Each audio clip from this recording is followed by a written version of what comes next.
Yeah. How's everybody doing out there? We're live today. We're going to be watching the presidential debate. Hopefully, everybody's doing well. We have a great, I don't have a great show coming up. You know why? Because the show is going to be given to us by the presidential debate. Joe Biden, President Trump, round two, last round. I think it's going to be very exciting. I think more people are going to be turning in to this one than to the other one. But it's going to be crazy. It's going to go bananas. I'm going to put you a little bit on as to what's going on. I'm going to mute myself. I'm going to start sharing. I need to share the stream. Share the stream right now. The people that are coming up in here, share the stream. We're going to have fun tonight. We're going to be doing a little bit live commentary. If I have to stand up for whatever reason, it's probably going to be like 2 hours. I'm going to put it on mute or turn off the camera. So don't be surprised if the camera, the mic goes off, but I'm going to be here. I'm going to give you my analysis, my reactions live. And let you know. I'm gonna put on what's going on right now, which is the rules. They're explaining the rules, et cetera, et cetera, et cetera. To exchange views on issues raised in debates and to listen respectfully to each other's opinions. Debate Watch 2020 will include more than 1 million participants. Overseas, the Commission, in partnership with the National Democratic Institute, has helped organize more than 400 candidate debates in 45 countries. Most importantly, in new and emerging to share. This family helps me a lot to share. We're trying to grow the channel only with your help. This initiative has led to the formation of Debates International, a support network of debate organizers from nearly 40 countries. I wanted to recognize the Commission's longest-standing supporter. For the past 32 years, the Judy and Peter Bloom-Kovler Foundation has given its trust to the nonpartisan work of the Commission, and we are deeply grateful for their generous contribution to this year's debates. Now, it is my distinct honor to introduce Dr. Bob Fisher, President of Belmont University. Thank you.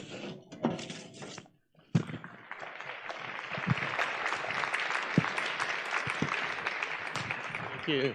Hey, Frank, how are you? Thank you. Thank you, and good evening, everyone. Tonight's a night to celebrate America, but if you're Belmont, it's a night. Tony Bubulowski, Lucky Sport is going to be a huge problem. Huge problem for Biden. And the opportunities that we've been given. I want to thank the Commission for your support. Janet Brown, thank you. Thank you to the co-chairs. Thank you so much. You know, it's one thing to be a partner when times are kind of easy. It's amazing. When times get tough, that's when real partnerships get formed that stick. And this has been a bonding experience. So thank you so much to the Commission. Thank you to HCA Healthcare.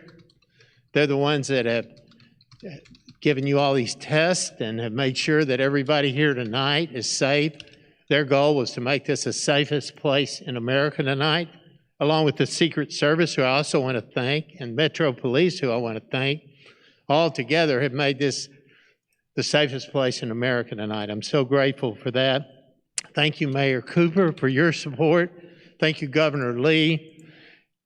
Thank you to the Nashville Convention and Visitors Corporation and the Nashville Chamber of Commerce, all of you. But most of all, I just want to say a heartfelt thank you to the students of Belmont University for sharing their campus with you, all of you this week. This has been a complicated and unusual semester, to say the least. I want to thank the Ryman Hospitalities Corporation for taking several hundred of our students and letting them stay overnight last night and through the day today. I was worried the students would be complaining about that. Actually, they say they don't want to come back. They have a water park out there, and all, but we're going to get them back. But our students have embraced the challenge of living safely together, and we simply couldn't have done that without them. You're probably wondering who these two people are that are standing here beside me. Well, this is Molly Deakins, and this is Kendra Turner. They co-chaired the student volunteer. All right. Let's talk a little bit until these people finish talking, give introductions and whatnot. We got 5 minutes to start.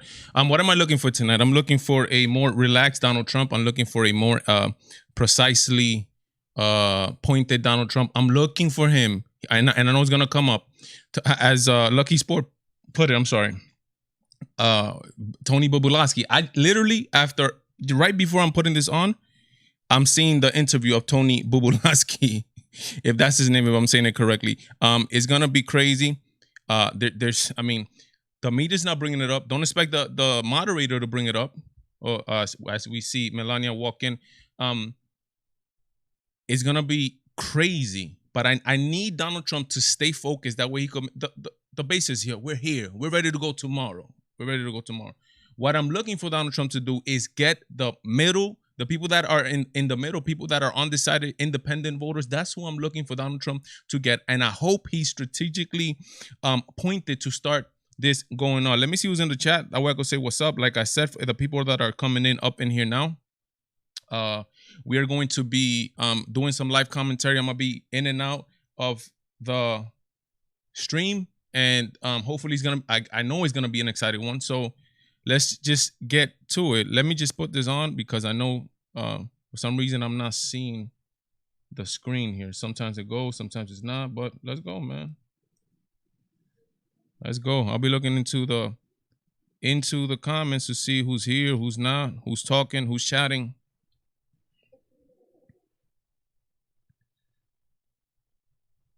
Okay, I need to do this last thing.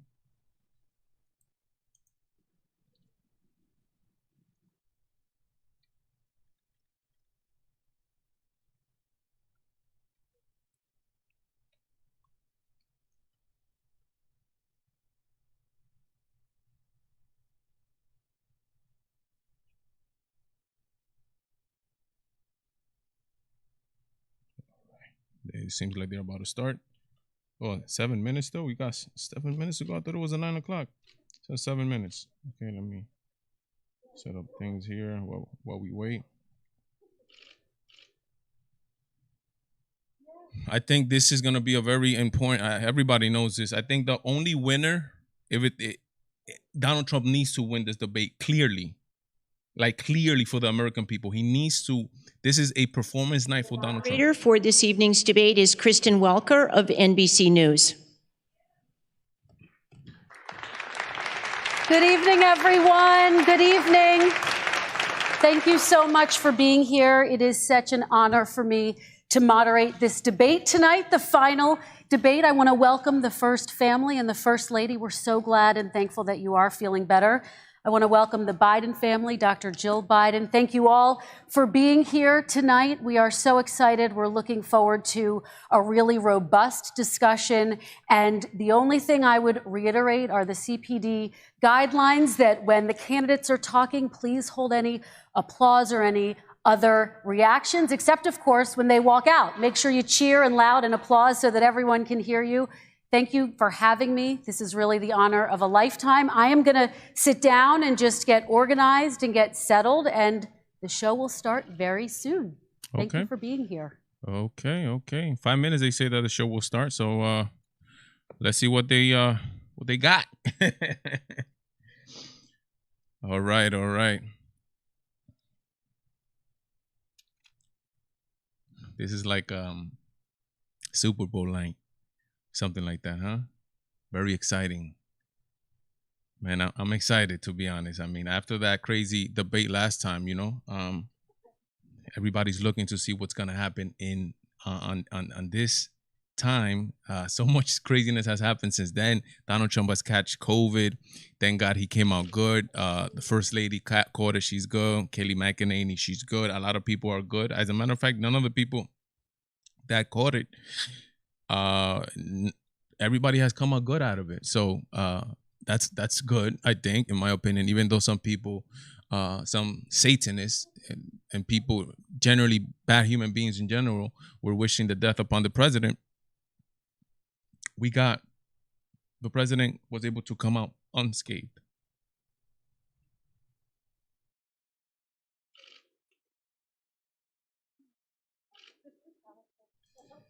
Who's up in here? The people that are up here saying, what's up? As always, Alexis said she was going to be here. Right on time, ready to rock and roll. Alexis is in that casa. Let's see what she said. Trump needs to bring it home. He does. Very important, I think. Gonna be a red wave. Man, listen. I was hearing, damn, I forget his name. The one that does the morning show, Fox and Friends. Damn, I forgot his name. He said that there was a poll out, right, of the silent voters for Donald Trump, and he said that like 60% of Donald Trump voters don't trust the posters. I told you, I told you guys before the story that happened to me. Somebody called me, telling me, "Hey, we just want to make this. We just want to ask you this. We just gonna want to know who like you're voting for." I was like, "Nah, prakiti." I hanged up on them. I'm like, who are these people? We don't trust people. Knowing the atmosphere that is against Trump voters, we're not that willing to say who we're gonna vote for. Just like that, people, and that poll also said that people, Trump supporters, were not willing to put signs in their houses. They were not willing to put a sticker on their car. They were not willing to do that, but they're gonna speak on November 3rd. Some are gonna do it before November 3rd. I think I'm gonna go do it personally and go personally. I think I'm gonna do it probably this weekend, Saturday. In my state, I'm able to do it. So I'm excited, man. I'm really excited. I'm excited, but at the same time, I really want to go over the hump already. I'm ready to get a little bit of normalcy coming back and stop these. I mean, these are politics, guys. This is politics, man. We are in some history making time in the United States where some people, this might be overwhelming for a lot of people, to be honest, because there's a story after story after story, and I think a large vast of the population is now in the whole politics stuff, and it just gets overwhelming for some people. But let's see what happens, man. Let's see what happens, man. Thank you for the people that are coming in. As always, there's just a remnant of the Valentine show, as always, doing what they're gonna do. Ronnie en la casa, KG Obando en la casa, Sarah Jallo, hello, how you doing? I don't know you, but I'm glad you're here tonight. For the people that are here, please hit that like button. Share this content. Share it, guys. We need to grow this channel. The channel's growing. We're doing great, guys. We're doing great. We're gonna have a good time tonight. Tonight, we're going to have a good time. I think there's going to be a better debate. Remember, there's going to be a mute button, not controlled by the moderator, but controlled by, I guess, the audio people. So whenever they're not talking, there's going to be a mute button. I heard the commission. I couldn't confirm. I heard that the commission for presidential debates took out the geopolitics question right on time for when Joe Biden is being questioned, his relationships with China, Ukraine, Russia, et cetera, et cetera. But they took that question out. It's going to be up to President Trump to bring that question up, because that's what the people want to know. No matter how he brings it up, it's probably going to be controversial. And Joe Biden is probably going to say, no, it's debunked and blah, blah, blah, blah, blah, blah. But he has to push that. He has to let the people know who we're dealing with here. If he does that, I think he wins the debate tonight. Let's see what happens. I feel good. I feel good. I feel good. I feel good. I feel good. I feel good. Let's see. We're just waiting.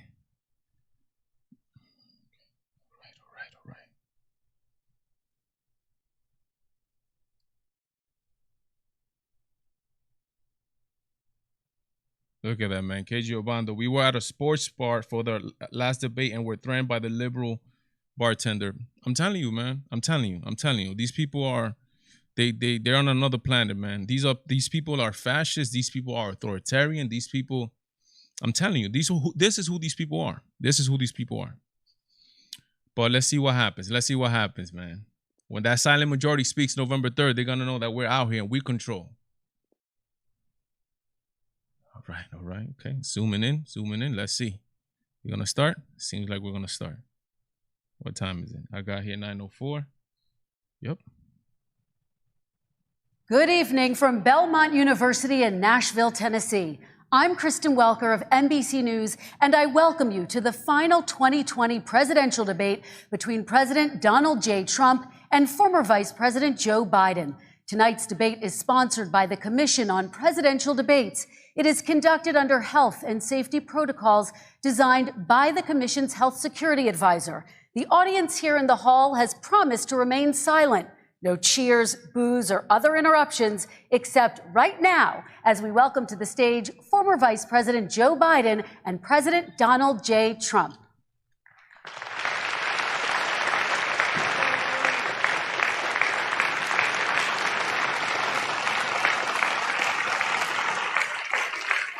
Ooh.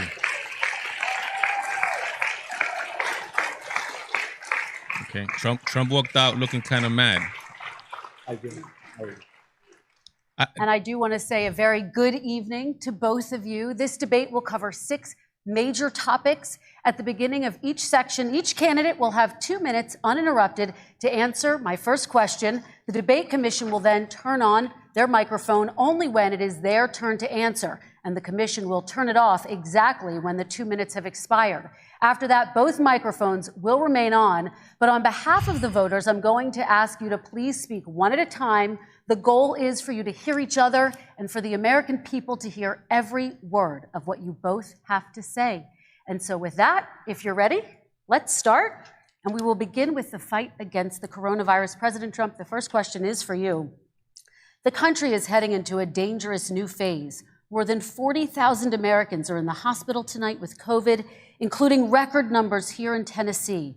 And since the two of you last shared a stage, 16,000 Americans have died from COVID. So please be specific. How would you lead the country during this next stage of the coronavirus crisis? 2 minutes, uninterrupted. So, as you know, 2.2 million people modeled out were expected to die. We closed up the greatest economy in the world in order to fight this horrible disease that came from China. It's a worldwide pandemic. It's all over the world. You see the spikes in Europe and many other places right now. If you notice, the mortality rate is down 85%. The excess mortality rate is way down and much lower than almost any other country. And we're fighting it, and we're fighting it hard. There is a spike. There was a spike in Florida, and it's now gone. There was a very big spike in Texas. It's now gone. There was a very big spike in Arizona. It's now gone. And there are some spikes and surges in other places. They will soon be gone. We have a vaccine that's coming. It's ready. It's going to be announced within weeks, and it's going to be delivered. We have Operation Warp Speed, which is the military is going to distribute the vaccine. I can tell you from personal experience that I was in the hospital. I had it. I'm not taking that. And I got better. And I will tell you that I had something that they gave me, a therapeutic, I guess they would call it. Some people could say it was a cure. But I was in for a short period of time, and I got better very fast, or I wouldn't be here tonight. And now they say I'm immune. Whether it's 4 months or a lifetime, nobody's been able to say that, but I'm immune. More and more people are getting better. We have a problem that's a worldwide problem. This is a worldwide problem. But I've been congratulated by the heads of many countries on what we've been able to do. If you take a look at what we've done in terms of goggles and masks and gowns and everything else, and in particular ventilators, we're now making ventilators all over the world, thousands and thousands a month, distributing them all over the world. It will go away, and as I say, we're rounding the turn, we're rounding the corner. It's going away. Okay, former Vice President Biden, to you, how would you lead the country out of this crisis? You have 2 minutes uninterrupted. We're going to lock it down. 220,000 Americans dead. Yeah, that was a good estimate, actually. You hear nothing else I say tonight. Hear this. Anyone who's responsible for not taking control, in fact, not saying I take no responsibility initially, anyone who's responsible for that many deaths should not remain as President of the United States of America. We're in a situation where there are 1,000 deaths a day now, 1,000 deaths a day. And there are over 70,000 new cases per day. Nobody's dying. Compared to what's going on in Europe, as the New England Medical Journal said, they're starting from a very low rate. We're starting from a very high rate. The expectation is we'll have another 200,000 Americans dead between now and the end of the year. If we just wore these masks, the president's own advisors have told him, we could save 100,000 lives. And we're in a circumstance where the president thus far and still has no plan. Well, what is yours? No comprehensive plan. What I would do is make sure we have everyone encouraged to wear a mask all the time. I would make sure we move in the direction of rapid testing, investing in rapid testing. I would make sure that we set up national standards as to how to open up schools and open up businesses so they can be safe and give them the wherewithal, the financial resources to be able to do that. We're in a situation now where the New England Medical Journal, one of the most serious journals in the whole world, said for the first time ever that the way this president has responded to this crisis has been absolutely tragic. And so, folks, I will take care of this. I will end this. I will make sure we have a plan. President Trump, I'd like to follow up with you in your comments. You talked about taking a therapeutic. I assume you're referencing Regeneron. You also said a vaccine will be coming within weeks. Yes. Is that a guarantee? No, it's not a guarantee, but it will be by the end of the year. But I think it has a good chance. There are two companies, I think, within a matter of weeks, and it will be distributed very quickly. Can you tell us which companies? Johnson & Johnson is doing very well. Moderna is doing very well. Pfizer is doing very well. And we have numerous others. Then we also have others that we're working on very closely with other countries, in particular Europe. Let me follow up with you, and because this is new information, you have said a vaccine is coming soon, within weeks now. Your own officials say it could take well into 2021 at the earliest for enough Americans to get vaccinated. And even then, they say the country will be wearing masks and distancing into 2022. Is your timeline realistic? No, I think my timeline is going to be more accurate. I don't know that they're counting on the military the way I do, but we have our generals lined up, one in particular that's the head of logistics. And this is a very easy distribution for him. He's ready to go as soon as we have the vaccine. And we expect to have 100 million vials. As soon as we have the vaccine, he's ready to go. Vice President Biden, your reaction, and just 40% of Americans say they would definitely agree to take a coronavirus vaccine if it was approved by the government. What steps would you take to give Americans confidence in a vaccine if it were approved? Make sure it's totally transparent. Have the scientists of the world see it, know it, look at it, go through all the processes. And by the way, this is the same fellow who told you this is going to end by Easter last time. This is the same fellow who told you that, don't worry, we're going to end this by the summer. We're about to go into a dark winter. And he has no clear plan, and there's no prospect that there's going to be a vaccine available for the majority of the American people before the middle of next year. I don't want that. President Trump, your reaction, he says you have no plan. We're going to have a dark winter at all. We're opening up our country. We've learned and studied and understand the disease, which we didn't at the beginning. When I closed and banned China from coming in heavily infected, and then ultimately Europe, but China was in January. Months later, he was saying I was xenophobic. I did it too soon. Now he's saying, oh, I should have, moved quicker. But he didn't move quicker. He was months behind me, many months behind me.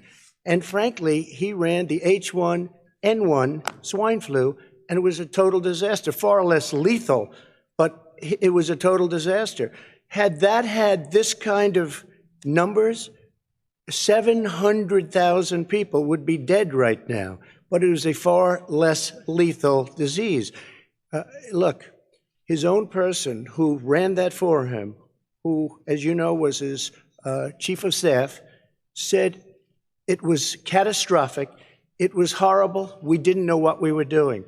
Now he comes up and he tells us how to do this.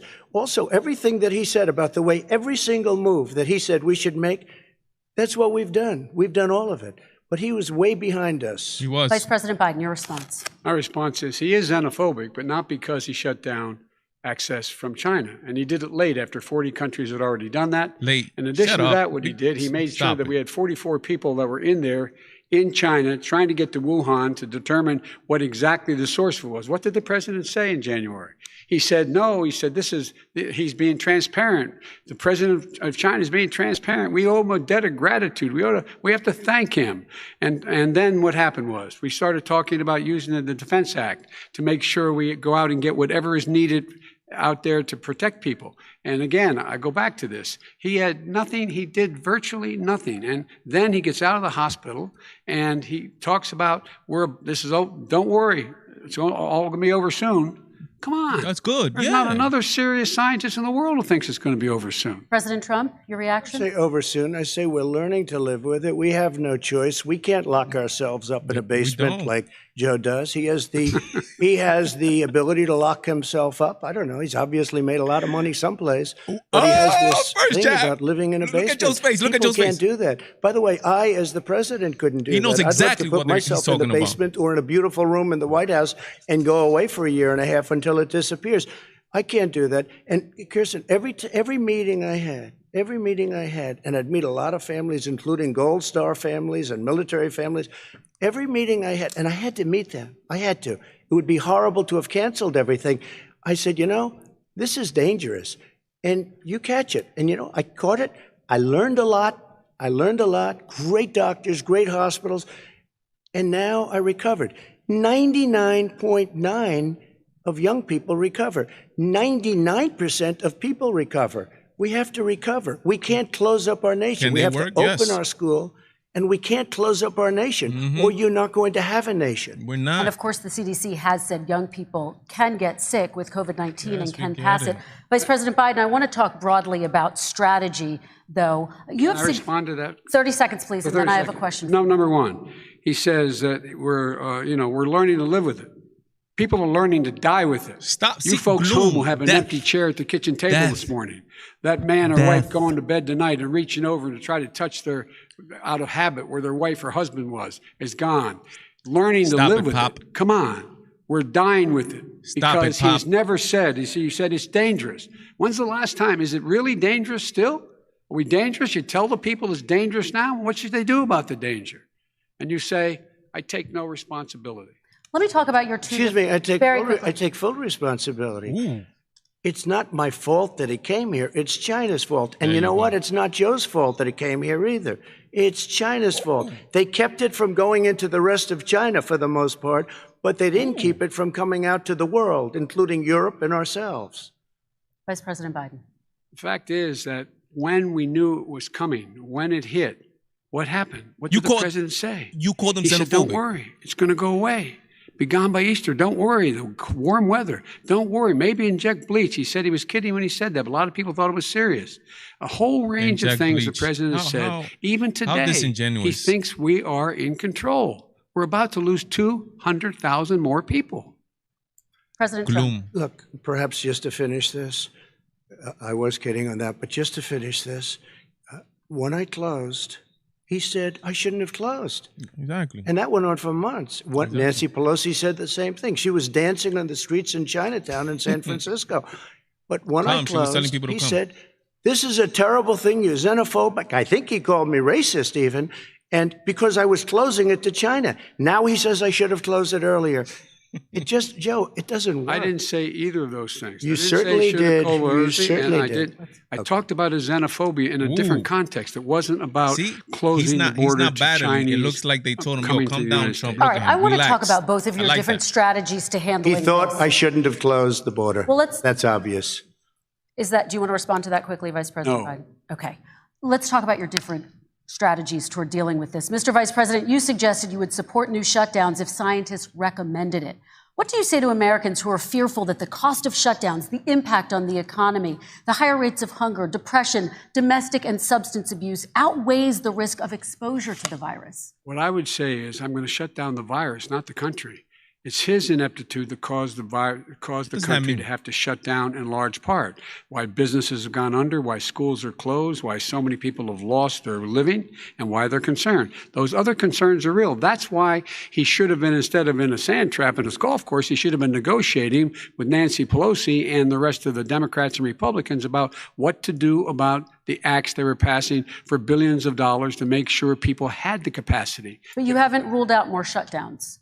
Well, no, I'm not shutting down the name, but there are, stuttering. You need standards. The standard is if you have a reproduction rate in a community that's above a certain level, everybody says, slow up, more social distancing, do not open bars and do not open gymnasiums, do not open until you get this under control. We need to eat, under more control. But when you do open, give the people the capacity to be able to open and have the capacity to do it safely. For example, schools. Schools, they need a lot of money to open. They need to deal with ventilation systems. They need to deal with smaller classes, more teachers, more pods. And he's refused to support that money, or at least up to now. Let's talk about schools. President Trump, I think we have to respond, if I might. Please, and then I have a follow-up. Thank you, and I appreciate that.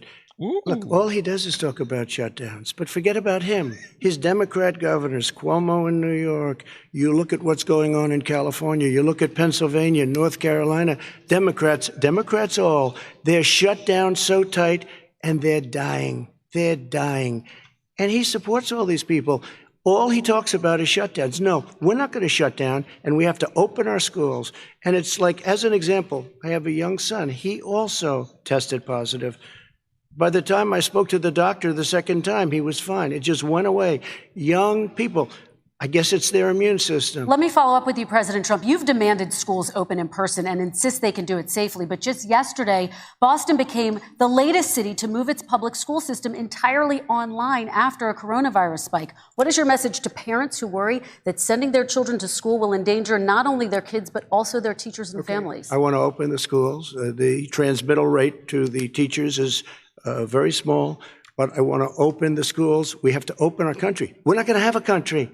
You can't do this. We can't keep this country closed. This is a massive country with a massive economy. People are losing their jobs. They're committing suicide. There's depression, alcohol, drugs at a level that nobody's ever seen before. There's abuse, tremendous abuse. We have to open our country. You know, I've said it often. The cure cannot be worse than the problem itself. And that's what's happening. And he wants to close down. He'll close down the country if one person in our massive bureaucracy says we should close it down. Vice President Biden, your response. Simply not true. We ought to be able to walk and chew gum at the same time. We ought to be able to safely open, but would they need resources to open? You need to be able to, for example, if you're going to open a business, have social distancing within the business. You need to have, if you have a restaurant, you need to have plexiglass dividers so people cannot infect one another. You need to be in a position where you can take testing rapidly and know whether a person is in fact infected. You need to be able to trace. You need to be able to provide all the resources that are needed to do this. And that is not inconsistent with saying that we're going to make sure that we can open safely. And by the way, all you teachers out there, not that many of you are going to die, so don't worry about it. Come on. President Trump, let me follow up with you quickly. By the way, I will say this. If you go and look at what's happened to New York, it's a ghost town. It's a ghost town. And when you talk about plexiglass, these are restaurants that are dying. These are businesses with no money. Putting up plexiglass is unbelievably expensive, and it's not the answer. I mean, you're going to sit there in a cubicle wrapped around with that's plastic. not the answer. These are businesses that are dying, Joe. You can't do that to people. You just can't. Take a look at New York and what's happened to my wonderful city for so many years. I loved it. It was vibrant. It's dying. Everyone's leaving New York. Take a look at what New York has done in terms of turning the curve down in terms of the number of people dying. And I don't look at this in terms of the way he does. What are you talking about? Blue states and red states. They're all the United States. And look at the states that are having such a spike in the coronavirus.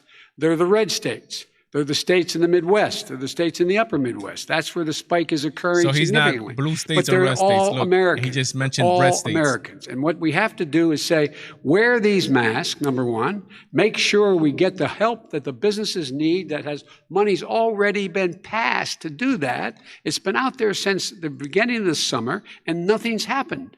President, New York has lost more than 40,000 people, 11,000 people in nursing homes. President Trump, what about... When you say spike, take a look at what's happening in Pennsylvania, where they've had it closed. Take a look at what's happening with your friend in Michigan, where her husband's the only one allowed to do anything. It's been like a prison. Now it was just ruled unconstitutional. Take a look at North Carolina. They're having spikes, and they've been closed. And they're getting killed financially. We can't let that happen, Joe. You can't let that happen. We have to open up. And we understand the disease. We have to protect our seniors. We have to protect our elderly. We have to protect especially our seniors with heart problems and diabetes problems. And we will protect them. We have the best testing in the world by far. That's why we have so many cases. Let me follow up with you before we move on to our next section. President Trump, this week you called Dr. Anthony Fauci, the nation's best-known infectious disease expert, quote, a disaster. You described him and other medical experts as, quote, idiots. If you're not listening to them, who are you listening to as you fight this? I'm listening to all of them, including Anthony. I get along very well with Anthony. But he did say, don't wear masks. He did say, as you know, this is not going to be a problem. I think he's a Democrat, but that's okay. He said, this is not going to be a problem. We are not going to have a problem at all. When Joe says that I said Anthony Fauci said, and others, and many others, and I'm not knocking him a lot. Nobody knew. Look, nobody knew what this thing was. Nobody knew where it was coming from, what it was. We've learned a lot. But Anthony said, don't wear masks. Now he wants to wear masks. Anthony also said, if you look back, exact words, here's his exact words. This is no problem. This is going to go away soon. So he's allowed to make mistakes. He happens to be a good person. Vice President Biden, your response quickly, and then we're going to move on to the next section. My response is that think about what the president knew in January and didn't tell the American people. He was told this was a serious virus that spread in the air, and it was much worse than the flu. He went on record and said to one of your colleagues, recorded, that in fact he knew how dangerous it was, but he didn't want to tell us. He didn't want to tell us because he didn't want us to panic. Of course. He didn't want us. Americans don't panic. Stop it. He bro. panicked. But guess what? In the meantime, we find out in the New York Times the other day that, in fact, his folks went to Wall Street and said this is a really dangerous thing. And a memo out of that meeting, not from his administration, but from some of the brokers, said sell short because we got to get moving. It's a dangerous problem. Well, this is I'm going to give you 30 seconds to respond, and then we're going to move on. I don't know. Somebody went to Wall Street. You're the one that takes all the money from Wall Street. I don't take it. You have raised a lot of money, tremendous amounts of money. And every time you raise money, deals are made, Joe. I could raise so much more money as president and as somebody that knows most of those people. I could call the heads of Wall Street, the heads of every company in America. I would blow away every record, but I don't want to do that because it puts me in a bad position. And then you bring up Wall Street. You shouldn't be bringing up Wall Street because you're the one that takes the money from Wall Street, not me. I could blow away your records that like you wouldn't believe. We don't need money. We have plenty of money. In fact, we beat Hillary Clinton with a tiny fraction of the money that she was able to. All right, gentlemen, we're going to move on. Don't tell me about Wall Street. Average contribution, $43. All right, we're going to move on to our next section, which is national security. And I do want to start with the security of our elections and some breaking news from overnight. Just last night, top intelligence officials confirmed again that both Russia and Iran are working to influence this election. Both countries have obtained U.S. voter registration information, these officials say, and Iran sent intimidating messages to Florida voters. This question goes to you, Mr. Vice President. What would you do to put an end to this threat? You have 2 minutes uninterrupted. I made it clear, and I ask everyone else to take the pledge. I made it clear that any country, no matter who it is, that interferes in American elections will pay a price. They will pay a price.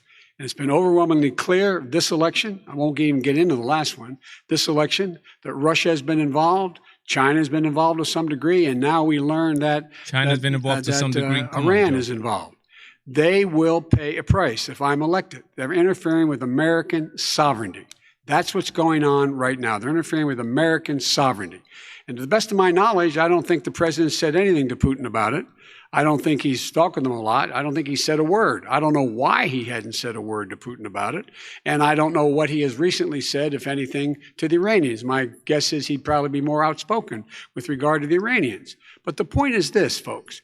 We are in a situation where we have foreign countries trying to interfere in the outcome of our election. His own national security advisor told him that what is happening with his buddy, I will. His buddy, Rudy Giuliani, he's being used as a Russian pawn. He's being fed information that is Russian, that is not true. And then what happens? Nothing happens. And then you find out that everything that's going on here about Russia is wanting to make sure that I do not get elected the next president of the United States because they know I know them and they know me. I don't understand why this president Trump is like, yo, is I got unwilling this. I'm to going to kill take this on guy Putin right now. Look at him. when he's actually paying bounties to kill American soldiers in Afghanistan, when he's engaged in activities that are trying to destabilize all of NATO. I don't know why he doesn't do it, but it's worth asking the question, why isn't that being done? Any country that interferes with us will, in fact, pay a price because they're affecting our sovereignty.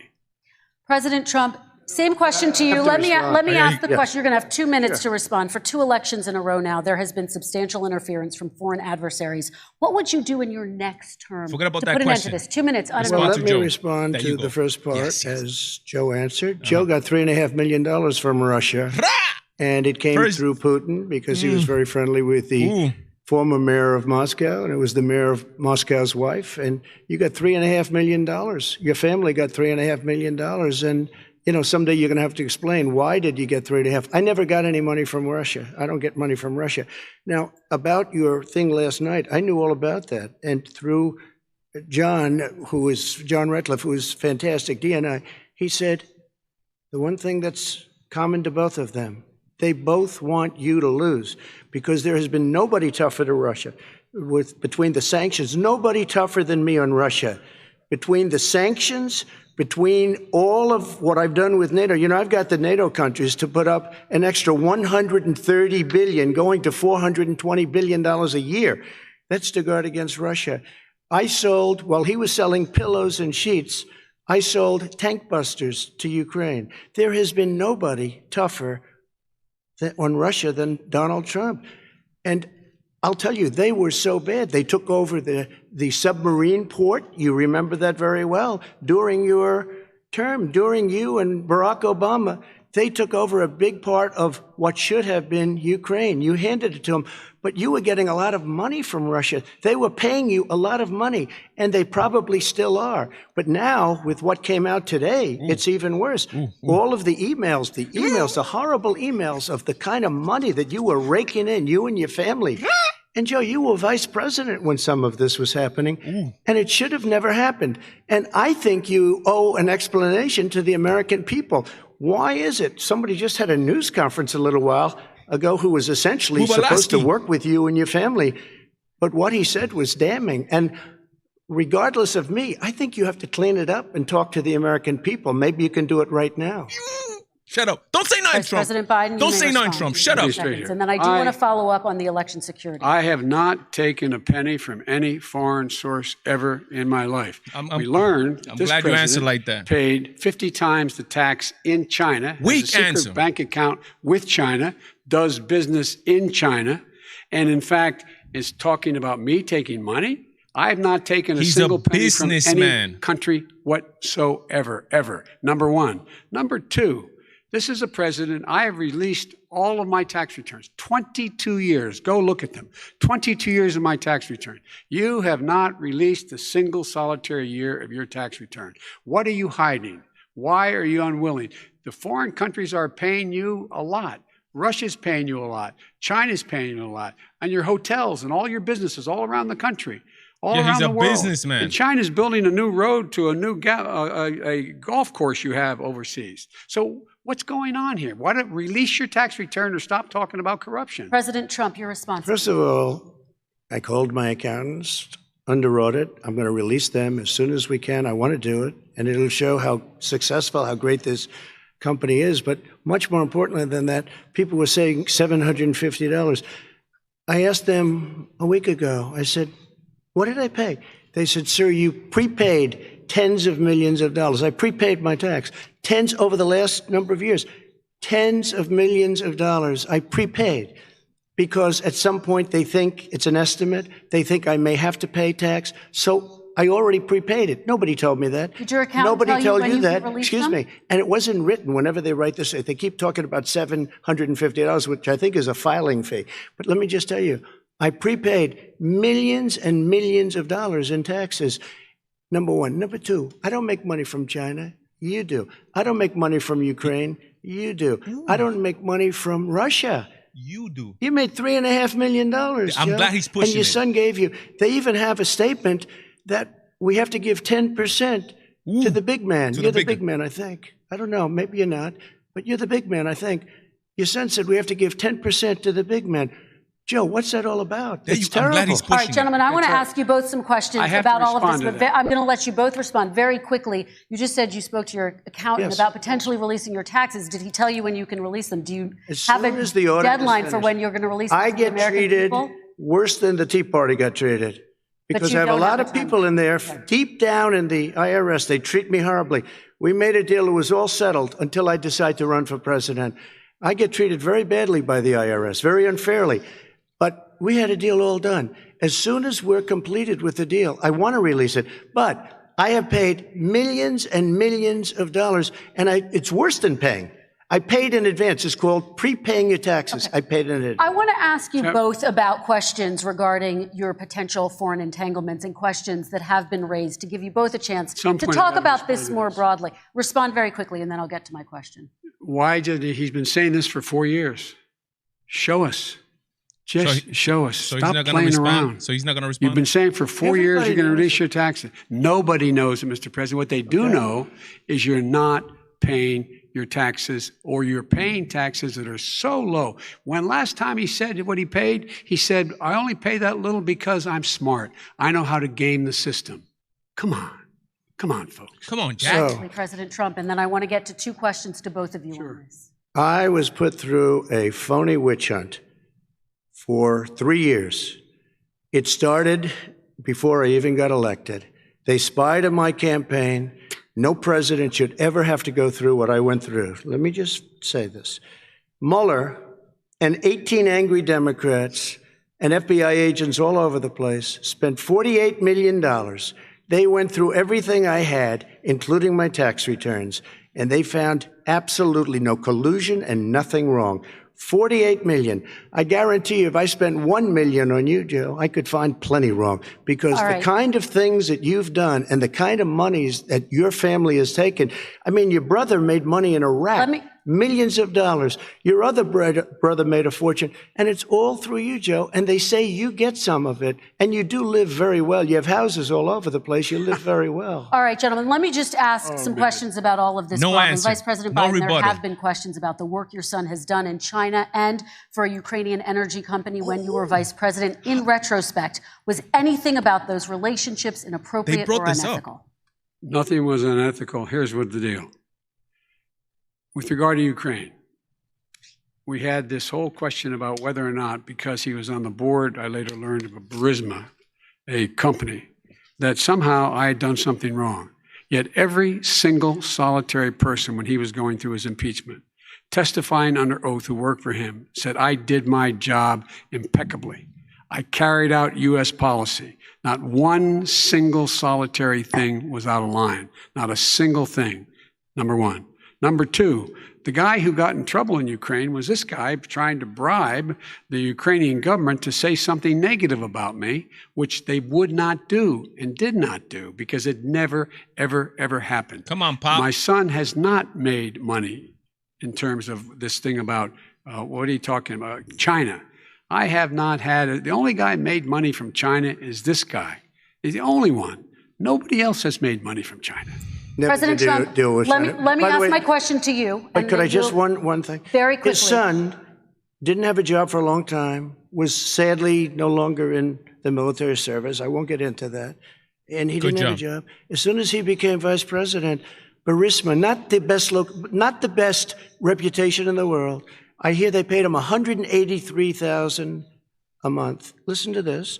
$183, and they gave him a $3 million upfront payment. All right. And he had no energy. I'm going to let the Vice President respond to that quickly, and then I need to get to a question to you. Very quickly. No basis for that. Everybody investigated that. No one said anything he did was wrong in Ukraine. Okay, President Trump, this is for you. Since you took office, you've never divested from your business. You've personally promoted your properties abroad. A report this week, which was referenced, does indicate that your company has a bank account in China. So how can voters know that you don't have any foreign conflicts of interest? I have many bank accounts, and they're all listed, and they're all over the place. Businessman. I was a businessman doing business. The bank account you're referring to, which is, everybody knows about it, it's listed. The bank account was in 2013. That's what it was. It was opened it was closed in 2015, I believe. And then I decided, because I was thinking about doing a deal in China like millions of other people. I was thinking about it, and I decided I'm not going to do it. Didn't like it. I decided not to do it. Had an account open, and I closed it. Okay. Excuse me. And then, unlike him, where he's vice president and he does business, I then decided to run for president after that. That was before. So I closed it before I even ran for president, let alone became president. Big difference. He is the vice president of the United States, and his son, his brother, and his other brother are getting rich. They're like a vacuum cleaner. They're sucking up money every place he goes. President Trump, thank you. We do need to move on. I do want to ask you Vice President Biden, about China. Let's talk about China more broadly. There have, of course, President Trump has said that they should pay for not being fully transparent in regards to the coronavirus. If you were president, would you make China pay? And please be specific. What would that look like? What I'd make China do is play by the international rules, not like he has done. He has caused the deficit of China to go up, not down, with China, up, not down. We are making sure that in order to do business in China, you have to give all your intellectual property. You have to have a partner in China. It's 51%. We would not do that at all, number one. Number two, we're in a situation where China would have to play by the rules internationally as well. When I met with Xi, when I was still vice president, he said we're setting up air identification zones in the South China Sea. You can't fly through them. I said we're going to fly through them. We just flew B-52, B-1 bombers through it. We're not going to pay attention. They have to play by the rules. And what's he do? He embraces guys like the thugs like in North Korea and the Chinese president and Putin and others. And peace. He pokes his finger in the eye of all of our friends, all of our allies. We make up we're 25% of the world's economy. We need to be having the rest of our friends with us saying to China, these are the rules. You play by them or you're going to pay the price for not paying by them economically. That's the way I will run it. And that's what we did in upholding steel tariffs and a range of other things when we were president and vice president. All right, let's talk about North Korea. Excuse me, no, I have to respond to that. Okay. Very quickly, and then we're going to move on to North Korea. With $1.5 billion from China to manage after spending 10 minutes in office and being in Air Force Two, number one. Number two, there's a very strong email talking about your family wanting to make $10 million a year for introductions. President Trump, on China policy, though, what specifically are you going to do? What specifically are you going to do to make China pay? You've said you're going to make them pay. China is paying. They're paying billions and billions of dollars. I just gave $28 billion. New sanctions? I just gave $28 billion to our farmers. Taxpayers' money. It's what? Taxpayers' money. Didn't come from China. You know the taxpayer it's called China. China paid $28 billion, and you know what they did to pay it, Joe? They devalued their currency, and they also paid up. And you know who got the money? Our farmers, our great farmers, because they were targeted. You never charged them anything. Also, I charged them 25% on dumped steel because they were killing our steel industry. We were not going to have a steel industry. Okay. And now we have a steel industry. Okay, Vice President Biden, your response, please. My response is, look, this isn't about, there's a reason why he's bringing up all this malarkey. There's a reason for it. He doesn't want to talk about the substantive issues. It's not about his family and my family. It's about your family. And your family's hurting badly.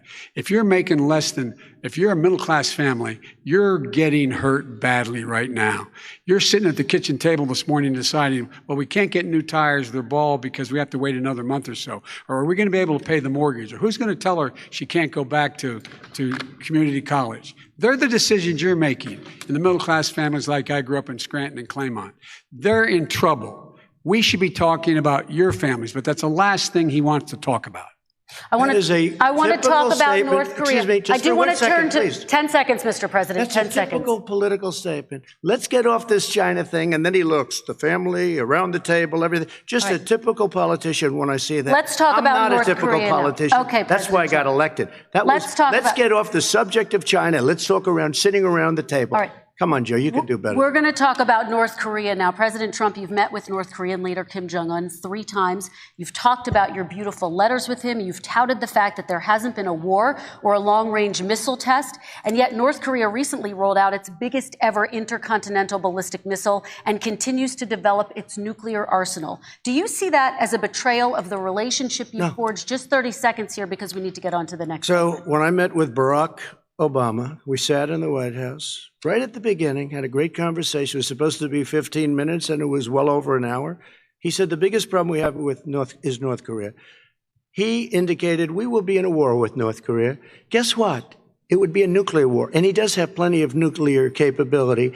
In the meantime, I have a very good relationship with him. Different kind of a guy, but he probably thinks the same thing about me. We have a different kind of a relationship.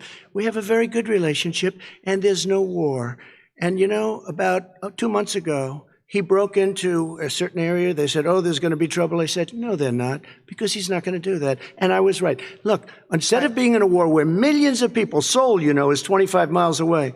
Wow. Millions and millions, 32 million people in Seoul. Millions of people would be dead right now. President we Trump, don't have that's a war, 30 and seconds. I have a good Thank relationship. you. Vice President Biden, to you. North Korea conducted 4 nuclear tests under the Obama administration. Why do you think you would be able to rein in this persistent threat? Because I'd make it clear, which we were making clear to China, they had to be part of the deal. Because here's I made it clear, and as a spokesperson of the administration when I went to China, that they said, why are you moving your missile defense up so close? Why are you moving more forces here? Why are you continuing to do military maneuvers with South Korea? That's not I said, good. because North Korea is a stuttering? problem, and we're going to continue to do it so we can control them. We're going to make sure we can control them and make sure they cannot hurt us.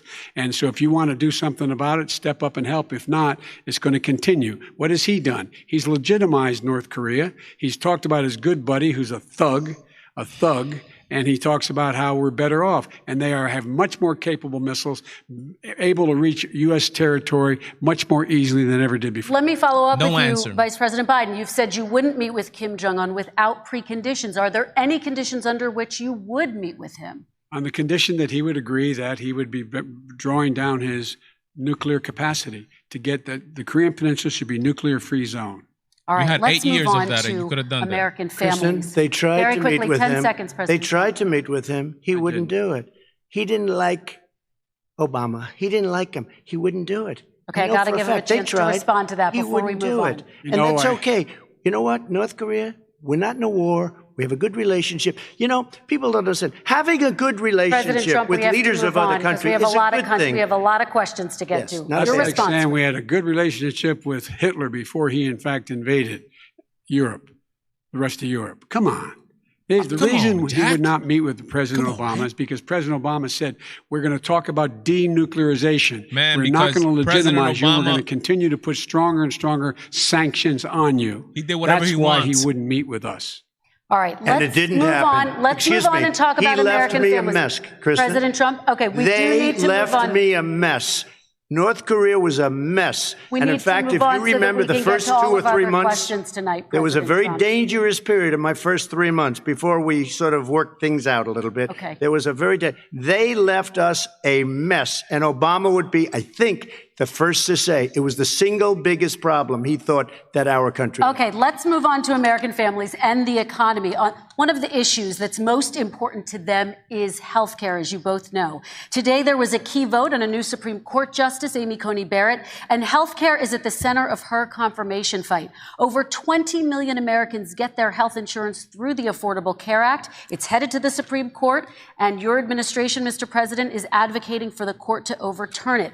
If the Supreme Court does overturn that law, those 20 million Americans could lose their health insurance almost overnight. So what would you do if those people have their health insurance taken away? You have 2 minutes uninterrupted. Sure. First of all, I've already done something that nobody thought was possible. Through the legislature, I terminated the individual mandate. That is the worst That's part illegal. of Obamacare, as we call it. The individual mandate where you have to pay a fortune for the privilege of not having to pay for bad health insurance. I terminated. It's gone. Now it's in court because Obamacare is no good. But then I made a decision. Run it as well as you can to my people, great people. Run it as well as you can. I could have gone the other route and made everybody very unhappy. They ran it. Premiums are down. Everything's down. Here's the problem. No matter how well you run it, it's no good. What we'd like to do is terminate it. We have the individual mandate done. I don't know that it's going to work. If we don't win, we will have to run it, and we'll have Obamacare, but it'll be better run. But it no longer is Obamacare, because without the individual mandate, it's much different. Pre-existing conditions will always stay. What I would like to do is a much better health care, much better, will always protect people with pre-existing. So I'd like to terminate Obamacare, come up with a brand new, beautiful health care. The Democrats will do it because there'll be tremendous pressure on them, and we might even have the House by that time, and I think we're going to win the House, okay? You'll see, but I think we're going to win the House. But come up with a better health care, always protecting people with pre-existing conditions. And one thing very important, we have 180 million people out there that have great private health care. Far more than we're talking about with Obamacare. Joe Biden is going to terminate all of those policies. These are people that love their health Nope, care. no bueno. People that have been successful, middle-income people, Yes. been successful. They have 180 million plans, 180 million people, families. Under what he wants to do, which will basically be socialized medicine, he won't even have a choice. They want to terminate 180 million plans. We have done an incredible job on health care, and we're going to do even better. Okay, Vice President Biden, yes, this is for you. Your health care plan calls for building on Obamacare. So my question is, what is your plan if the law is ruled unconstitutional by the Supreme Court? You have 2 minutes uninterrupted. What I'm going to do is pass Obamacare with a public option.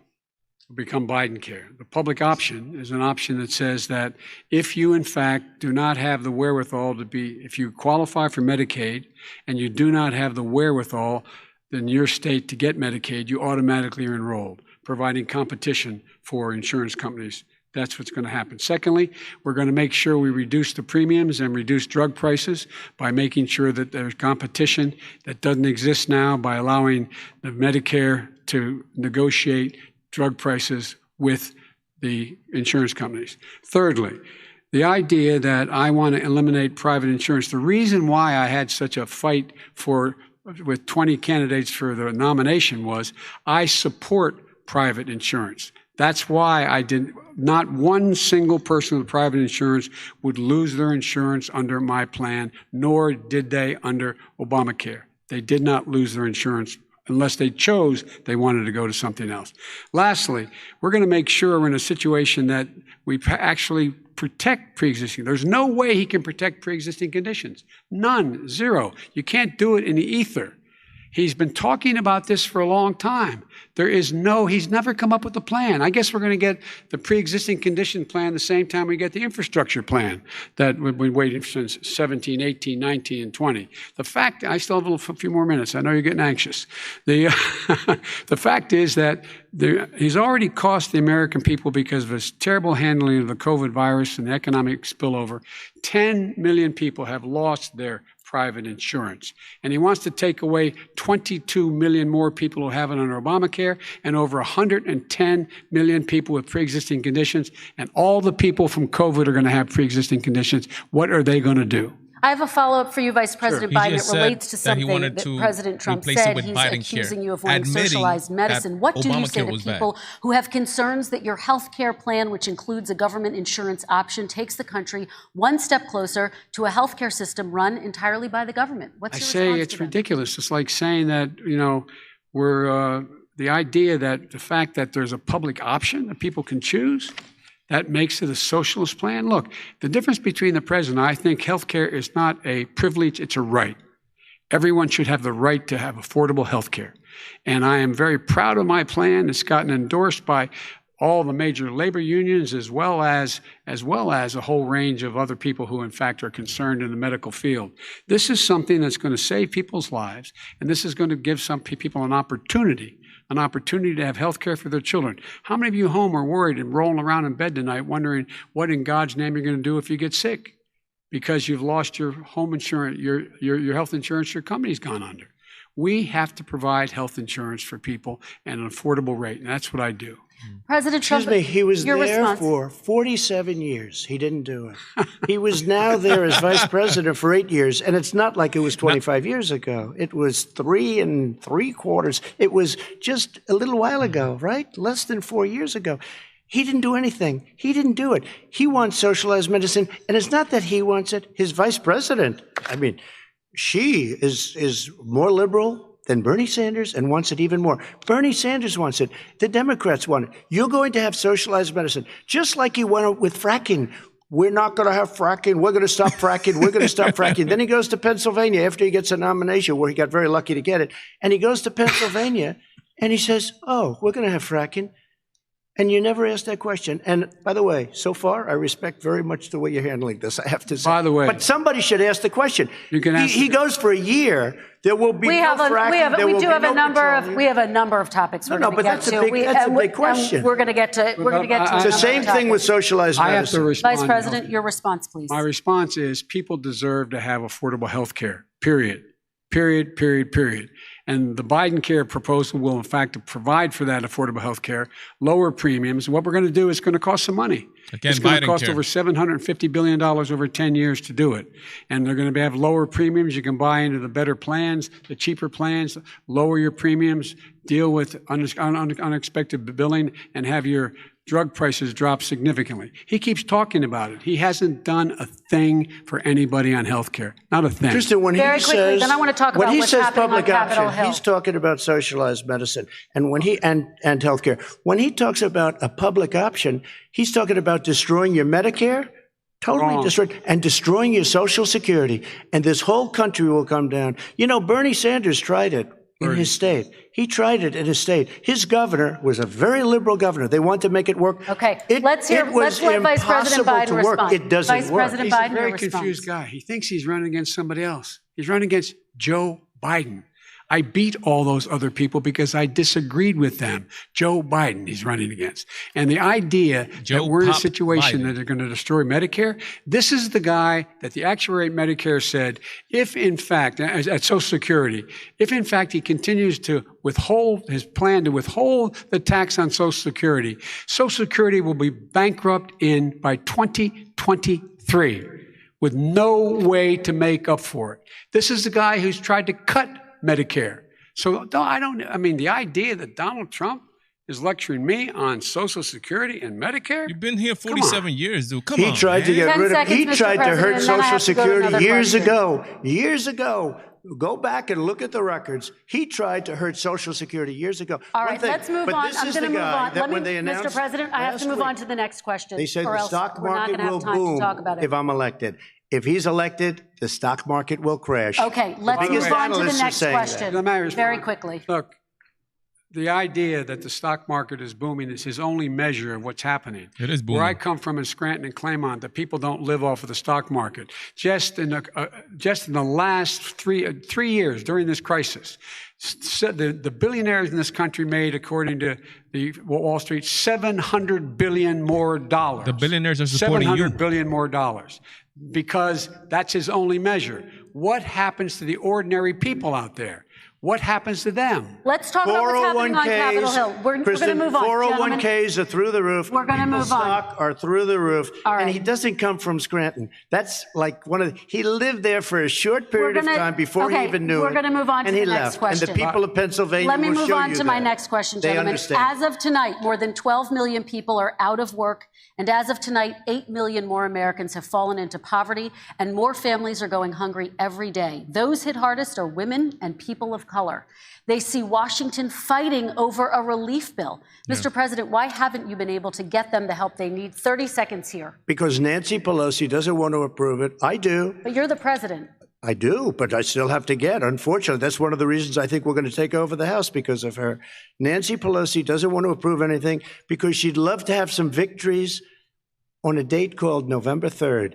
Nancy Pelosi does not want to approve it. We are ready, willing, and able to do something. Don't forget, we've already approved 3 plans, and it's gone through, including the Democrats, in all fairness. This one she doesn't want. It's near the election because she thinks it helps her politically. I think it hurts her politically. All right, Mr. Vice President. Great answer. The Republican leader in the United States Senate said Biden was he can't muted pass on it. that one. He will not be able to pass it. He does not have Republican votes. Why isn't he talking to his Republican friends? Let me follow up with you, Vice President we made a Biden, deal, because the Republicans let me will ask pass Vice President Biden a question. You are the leader of the Democratic Party. Why have you not pushed the Democrats to get a deal for the American people? Well, I have, and they have pushed it. Look, they passed this act all the way back in the beginning of the summer. This is like it's not new. What act? What are you talking about? This HEROES Act has been sitting there. And look at 3.2 trillion. When I was in charge of the Recovery Act with $800 billion, I was able to get $145 billion to local communities that have to balance their budgets and states that have to balance their budgets. So then have to fire firefighters, teachers, first responders, law enforcement officers, so they could keep their cities and counties running. He will not support that. They have not done a thing for them. And Mitch McConnell said, let them go bankrupt. Let them go bankrupt. Come on. What's the matter with The these bill that guys? was passed in the House was a bailout of badly run, high crime, Democrat, all run by Democrats, cities and states. It was a way of getting a lot of money, billions and billions of dollars to these kids. It was also a way of getting a lot of money from our people's pockets to people that come into our country illegally. We were going to take care of everything for them. And what that does, and I'd love to do that, I'd love to help them, but what that does, everybody all over the world will start pouring into our country. We can't do it.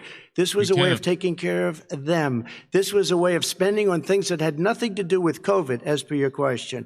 But it was really a big bailout for badly run Democrat cities and states. All right, If I get elected, I'm running as a proud Democrat, but I'm going to be an American president. I don't see red states and blue states. Man, shut up, man. You just pointed. American, United States. And folks, every single state out there finds themselves in trouble. They're going to start laying off, whether they're red or blue, cops, firefighters, first responders, because they have to balance their budget. And the founders were smart. They allowed the federal government to deficit spend to compensate for the United States of America. I want to talk about the minimum wage, gentlemen. Mr. Vice President, we are talking a lot about struggling small businesses and business owners these days.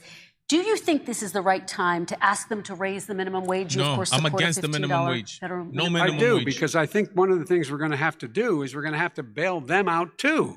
We should be bailing them out now, those small businesses. You got 1 in 6 of them going under. They're not going to be able to make it back. They passed a package that allows us to be able to call PPP. Money is supposed to go to help them do everything from organize how they can deal with their businesses being open safely. Schools, how they can make classrooms smaller, how they can hire more teachers, how they can put ventilation systems in. They need the help. The businesses as well as the schools need the help. But these guys will not help them. Is not giving them any of the money. We are going to move on to immigration, one thing very but I quickly, want to get your we have reaction. to help our small businesses by raising the minimum wage. That's not helping. I think it should be a state option. Alabama is different than New York.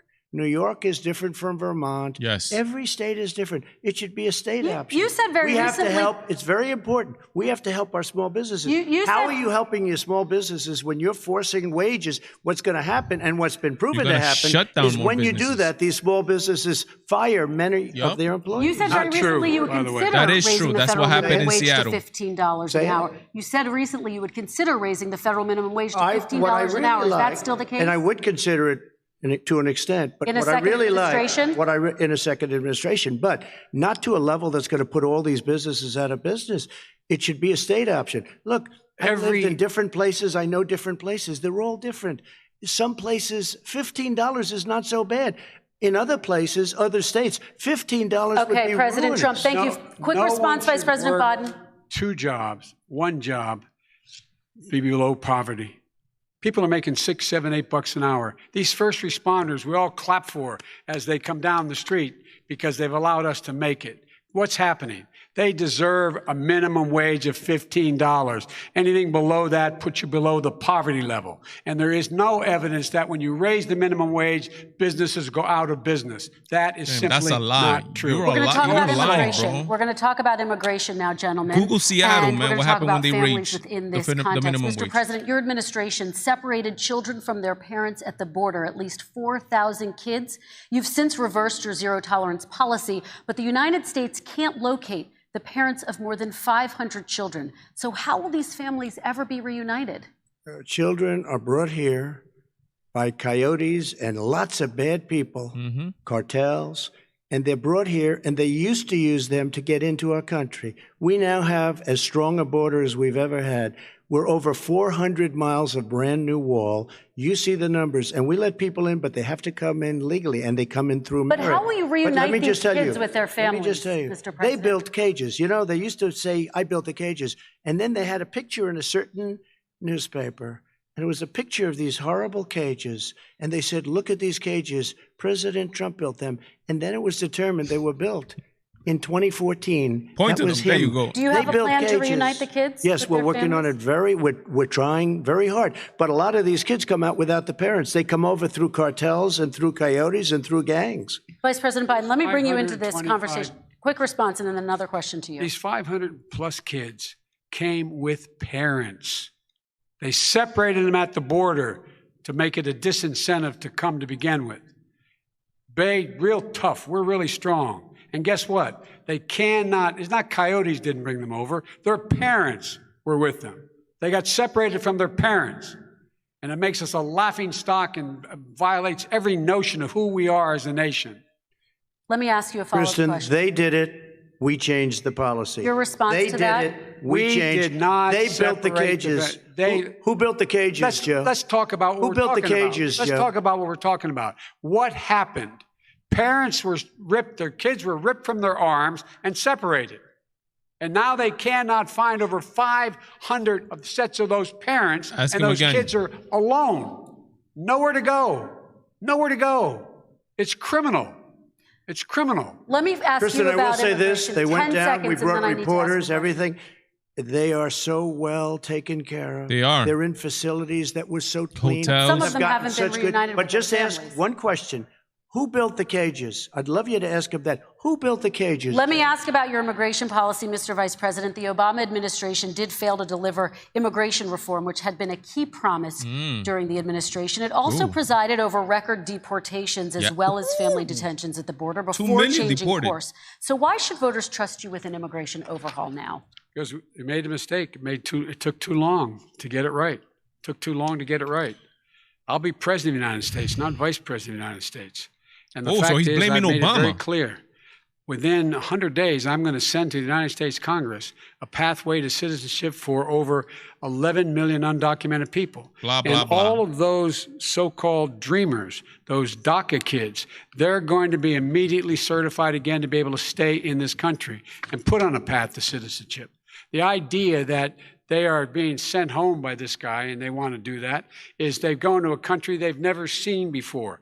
I can imagine you're 5 years old, your parents are taking you across the Rio Grande River, and it's, Look at that stuttering. and it's illegal. That's going to come out And tomorrow. you say, oh, on no, the Mom, news. leave me here. I'm not going to go with you.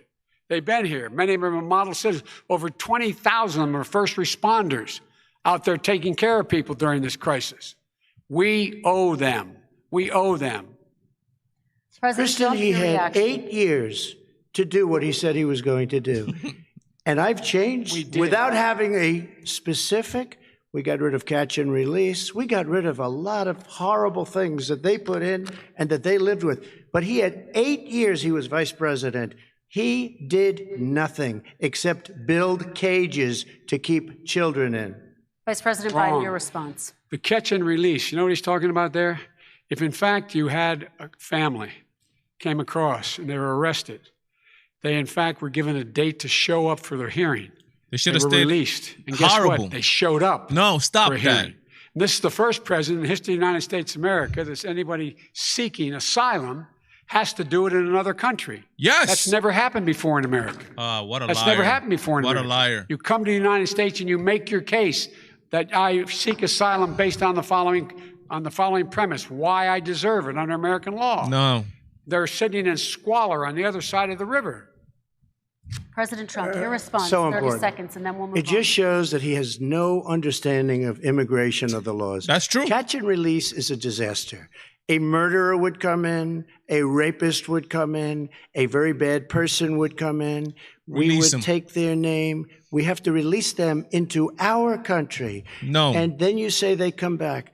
Less than 1% of the people come back. We have to send ICE out and Border Patrol out to find them. We would say, come back in 2 years, 3 years. We're going to give you a court case. You need Perry Mason. We're going to give you a court case. When you say they come back, they don't come back, Joe. They never come back. Only the really, I hate to say this, but those with the lowest IQ, they might come back. Okay, But they're President very, Trump, let's very give few. Vice President Biden a chance to respond, and then we're going to move on to the You next don't know section. the law, Joe. Vice President Biden, your response. Know the law, what he's telling you is simply not true. Well, check it out. They don't come back. Check it out. All right, let's move on. But we don't have to the worry next about it because they section. terminated it, so we don't have to worry about Let's it move anymore. on to the next And you have section. 525 kids not knowing where in God's name they're going to be and lost their parents. Go ahead. All right. Let's talk about our next section, which is race in America. And I want to talk about the way Black and brown Americans experience race in this country. Part of that experience is something called the talk. It happens regardless of class and income. Parents who feel they have no choice but to prepare their children for the chance that they could be targeted, including by the police, for no reason other than the color of their skin. Mr. Vice President, in the next 2 minutes, I want you to speak directly to these families. Do you understand why these parents fear for their children? I do. I do. You know, my daughter is a social worker, and she's written a lot about this. She has a graduate degree from the University of Pennsylvania in social work. Can't trust And him you on know, one of the reasons why I ended up working on the east side of Wilmington, Delaware, which is 90% African American, was to learn more about what was going on. I never had to tell my daughter, if she's pulled over, make sure she puts, for a traffic stop, put both hands on top of the wheel and don't reach for the glove box because someone may shoot you. But a black parent, no matter how wealthy or how poor they are, has to teach their child, when you're walking down the street, don't have a hoodie on when you go across the street. Making sure that you, in fact, if you get pulled over, yes, yes, sir, no, sir, hands on top of the wheel. Yeah. Because you are, in fact, the victim, whether you're a person making child of a $300,000 a year person or someone who's on food stamps. That's not true. That's not America. America. Is there is institutional racism in America. And we have always said, we've never lived up to it, that we hold these truths to be self-evident. All men and women are created equal. Well, guess what? We never lived up to it. We have never, ever lived up to it, but we've always constantly been moving the needle further and further to inclusion, not exclusion. This is the first president to come along and says, that's the end of that. We're not going to do that anymore. We have to provide for economic opportunity, better education, better health care, better access to schooling, better access to opportunity to borrow money to start businesses. All the things we can do, and I've laid out a clear plan as to how to do those things, just to give people a shot. It's about accumulating the ability to have wealth as well as it is to be free from violence. President Trump, same question to you, and let me remind you of the question. I would like you to speak directly to these families. Do you understand why these parents fear for their children? Yes, I do. And again, he's been in government 47 years. He never did a thing except in 1994 when he did such harm to the black community. And they were called, and he called them super predators. And he said that. He said it, super predators. Biden is muted. And they kept never lived that down. 1994, your crime bill, the super predators. Nobody has done more for the black community than Donald Trump. And if you look, with the exception of Abraham Lincoln, possible exception, but the exception of Abraham Lincoln, nobody has done what I've done. Criminal justice reform, Obama and Joe didn't do it. I don't even think they tried because they had no chance at doing it. They might have wanted to do it, but if you had to see the arms I had to twist to get that done, it was not a pretty picture, and everybody knows it, including some very liberal people that cried in my office. They cried in the Oval Office. 2 weeks later, they're out saying, gee, we have to defeat him. Criminal justice reform, prison reform, yes, opportunity zones with Tim Scott, a great senator from South Carolina. Mm-hmm. He came in with this incredible idea for opportunity zones. It's one of the most successful programs. People don't talk about it. Tremendous investment is being made. Biggest beneficiary, the black and Hispanic communities, and then historically black colleges and universities. After 3 years of coming to the office, I love some of those guys. They were great. They came into the office and they said, I said, what are you doing? After 3 years, I said, why do you keep coming back? Because we have no funding. I said, you don't have to come back every year. We have to come back because President Obama would never give them long-term funding, and I did. 10-year long-term funding, and I gave them more money than they asked for because they said, I think you need more. And I said, the only bad part about this is I may never see you again because I got very friendly with them, and they like me and I like them.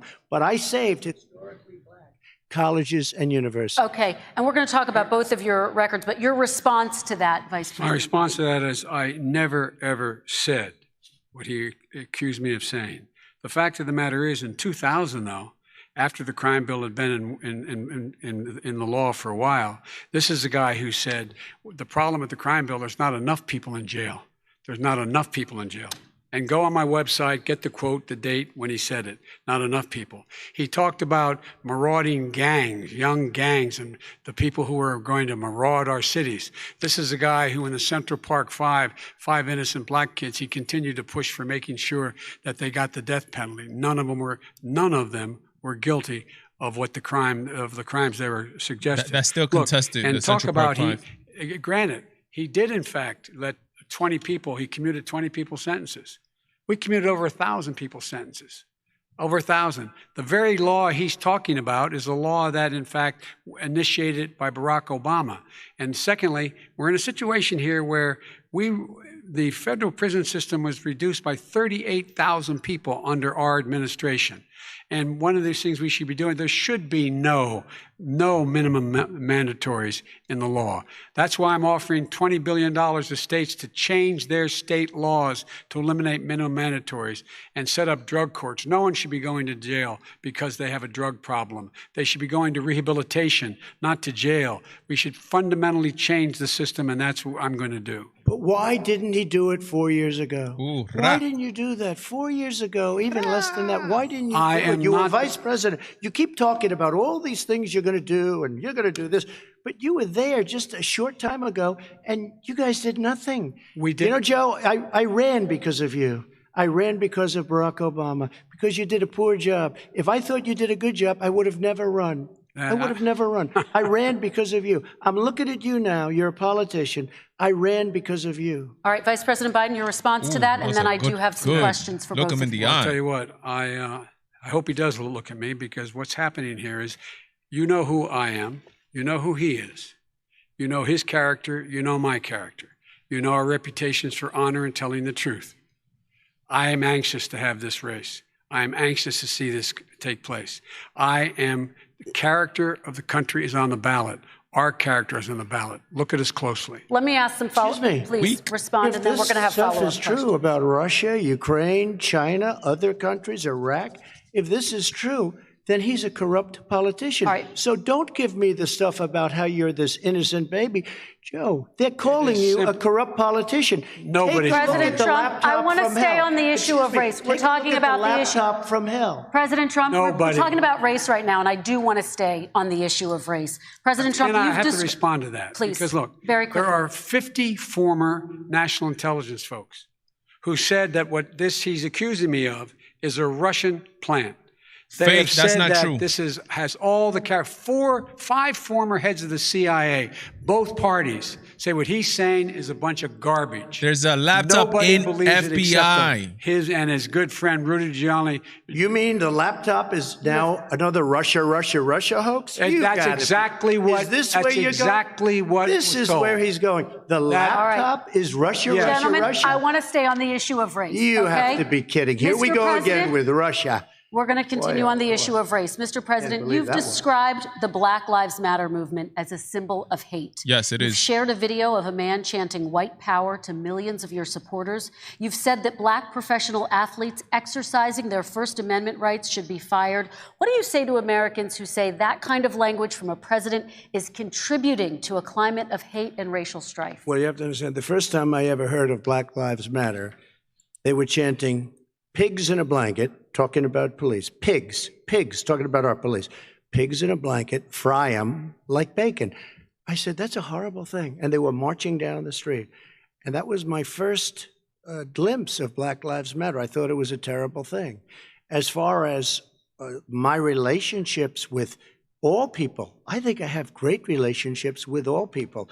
I am the least racist person in this room. Well, what do you say to Americans who are concerned by that rhetoric? I don't know. I don't know what to say. I got criminal justice reform done and prison reform and opportunity zones. I took care of black colleges and universities. I don't know what to say. They can say anything. They can say anything. It makes me sad because I am the least racist person. I can't even see the audience because it's so dark. But I don't care who's in the audience. I'm the least racist person in this room. Okay. Vice President Biden, let me ask you very quickly, and then I have a follow-up question for you. Abraham Lincoln here is one of the most racist presidents we've had in modern history. He pours fuel on every single Did he just call him Abraham Lincoln? Every single one. Ooh, that's going to be tomorrow. Let me write that down. The escalator saying he's going to get rid of those Mexican rapists. He's banned Muslims because they're Muslims. He has moved around and made everything worse across the board. That's going to hurt him. He says about the poor boys. Last time Pop we were calls on Trump stage Abraham here, Lincoln. I told him to stand down and stand ready. Come on. This guy has a dog whistle about as big as a foghorn. President Trump, I'm going to give you 10 seconds to respond, and then I have a Okay, follow-up. Pop. You made a reference to Abraham Lincoln. Where did that come in? I mean, You said where you're did that- Abraham Lincoln. No, where did that? No. You said- I said not since Abraham Lincoln has anybody done what I've done for the black community. And I'm saying- I didn't say I'm Abraham Lincoln. I said not since Abraham Lincoln has anybody done what I've done for the black community. That's Now, gonna hurt him. You have done nothing other than the crime bill, which put Oh, God.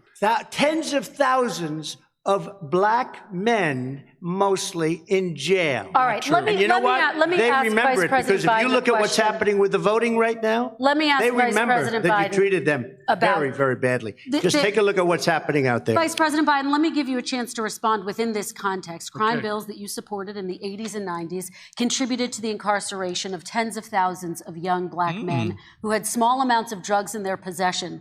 They are sons, they are brothers, they're fathers, they're uncles, whose families are still to this day, some of them suffering the consequences. So speak to those families. Why should they vote for you? One of the things is that in the 80s, we passed 100%, all 100 senators voted for it, a bill on drugs and how to deal with drugs. It was a mistake. I've been trying to change it since then, particularly the portion on cocaine. That's why I've been arguing that, in fact, we should not send anyone to jail for a pure drug offense. They should be going into treatment across the board. That's what we should be spending money on. That's why I set up drug courts, which were never funded by our Republican friends. They should not be going to jail for a drug or an alcohol problem. They should be going into treatment. That's what we've been trying to do. That's what I'm going to get done, because I think maybe the American people have now seen that, in fact, it was a mistake to pass those laws relating to drug. But they were not in the crime bill. But Okay, why so- didn't he get it done? See, it's all talk, no action with these politicians. Why didn't he get it done?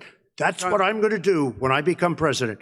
You were vice president along with Obama as your president, your leader, for 8 years. Why didn't you get it done? You had 8 years to get it done. Now you're saying you're going to get it done because you're all talk and no action, Jim. We got a Your lot of it response. done. We released You didn't get 38,000. anything We got done. 38,000 prisoners left from the. You got nothing done. 38,000 prisoners were released from federal prison. There were over 1,000 people who were given clemency. In fact, we're the ones that put in the legislation saying we could look at pattern and practice of police departments and what they were doing, how they were conducting themselves. I could go on, but we began the process.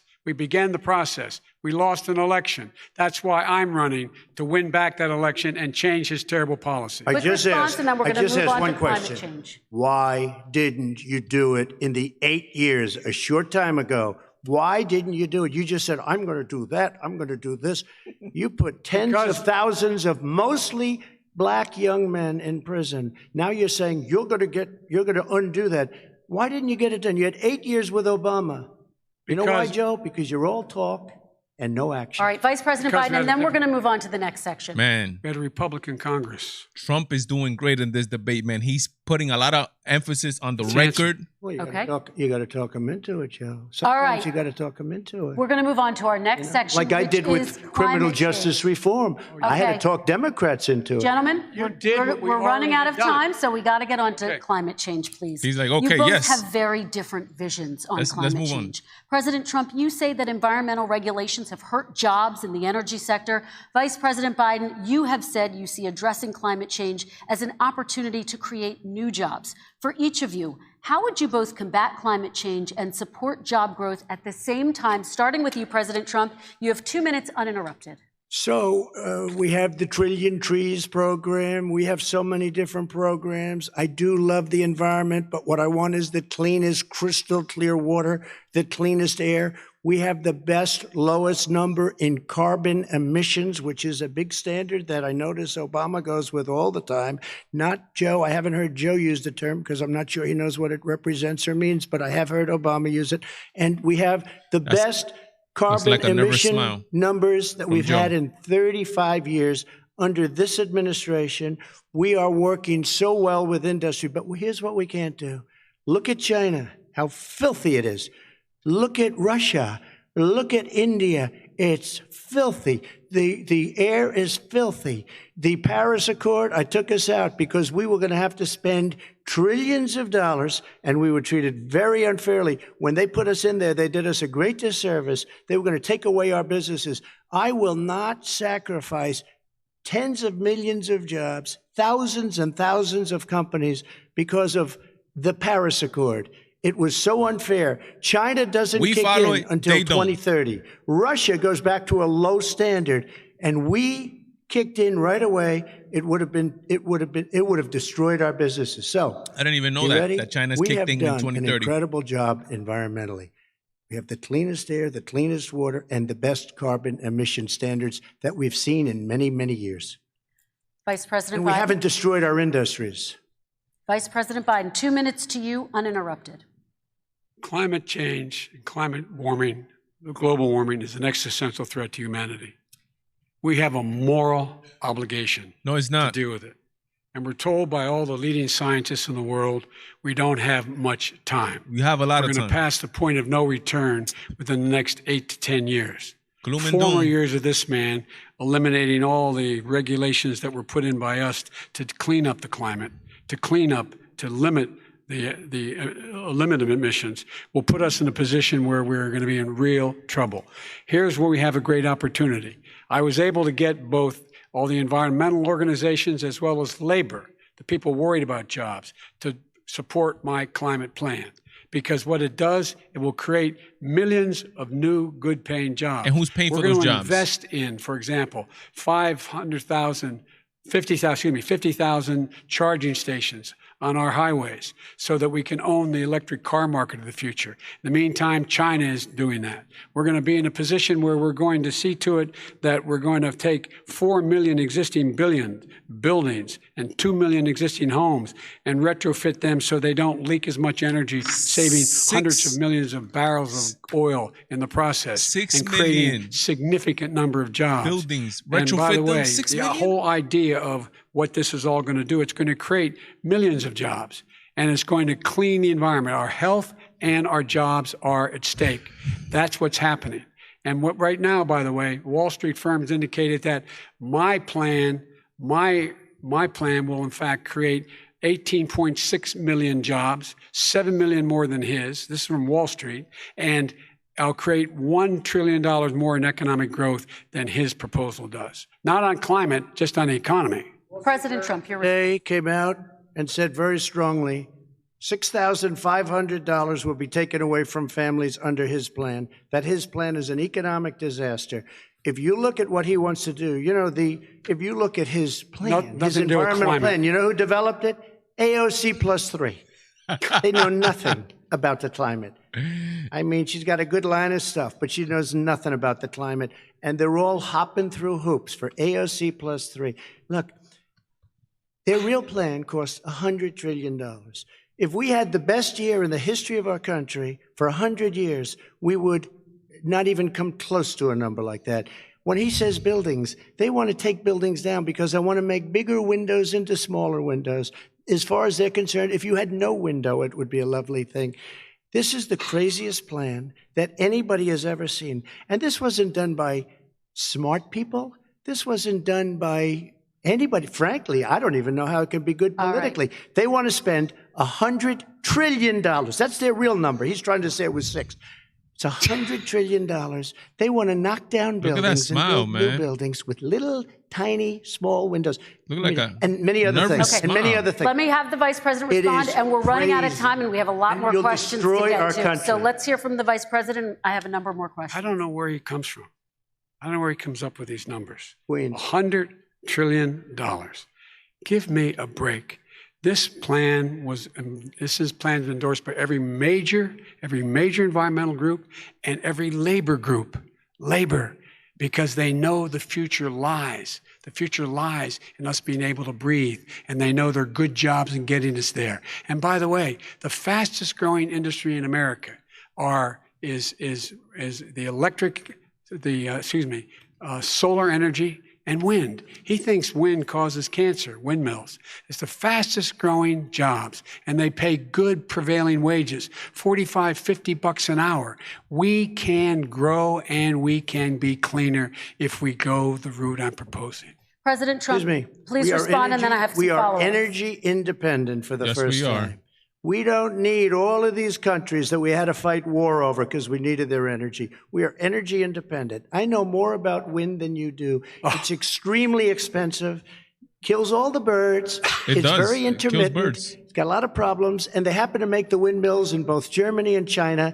And the fumes coming up, if you're a believer in carbon emission, the fumes coming up to make these massive windmills is more than anything that we're talking about with natural gas, which is very clean. One other thing. Find me a scientist Solar. that said that. I love solar, but solar doesn't quite have it yet. It's not powerful yet to really run our big, beautiful factories that we need to compete with the world. So False. It's all a pipe dream. But you know what we'll do?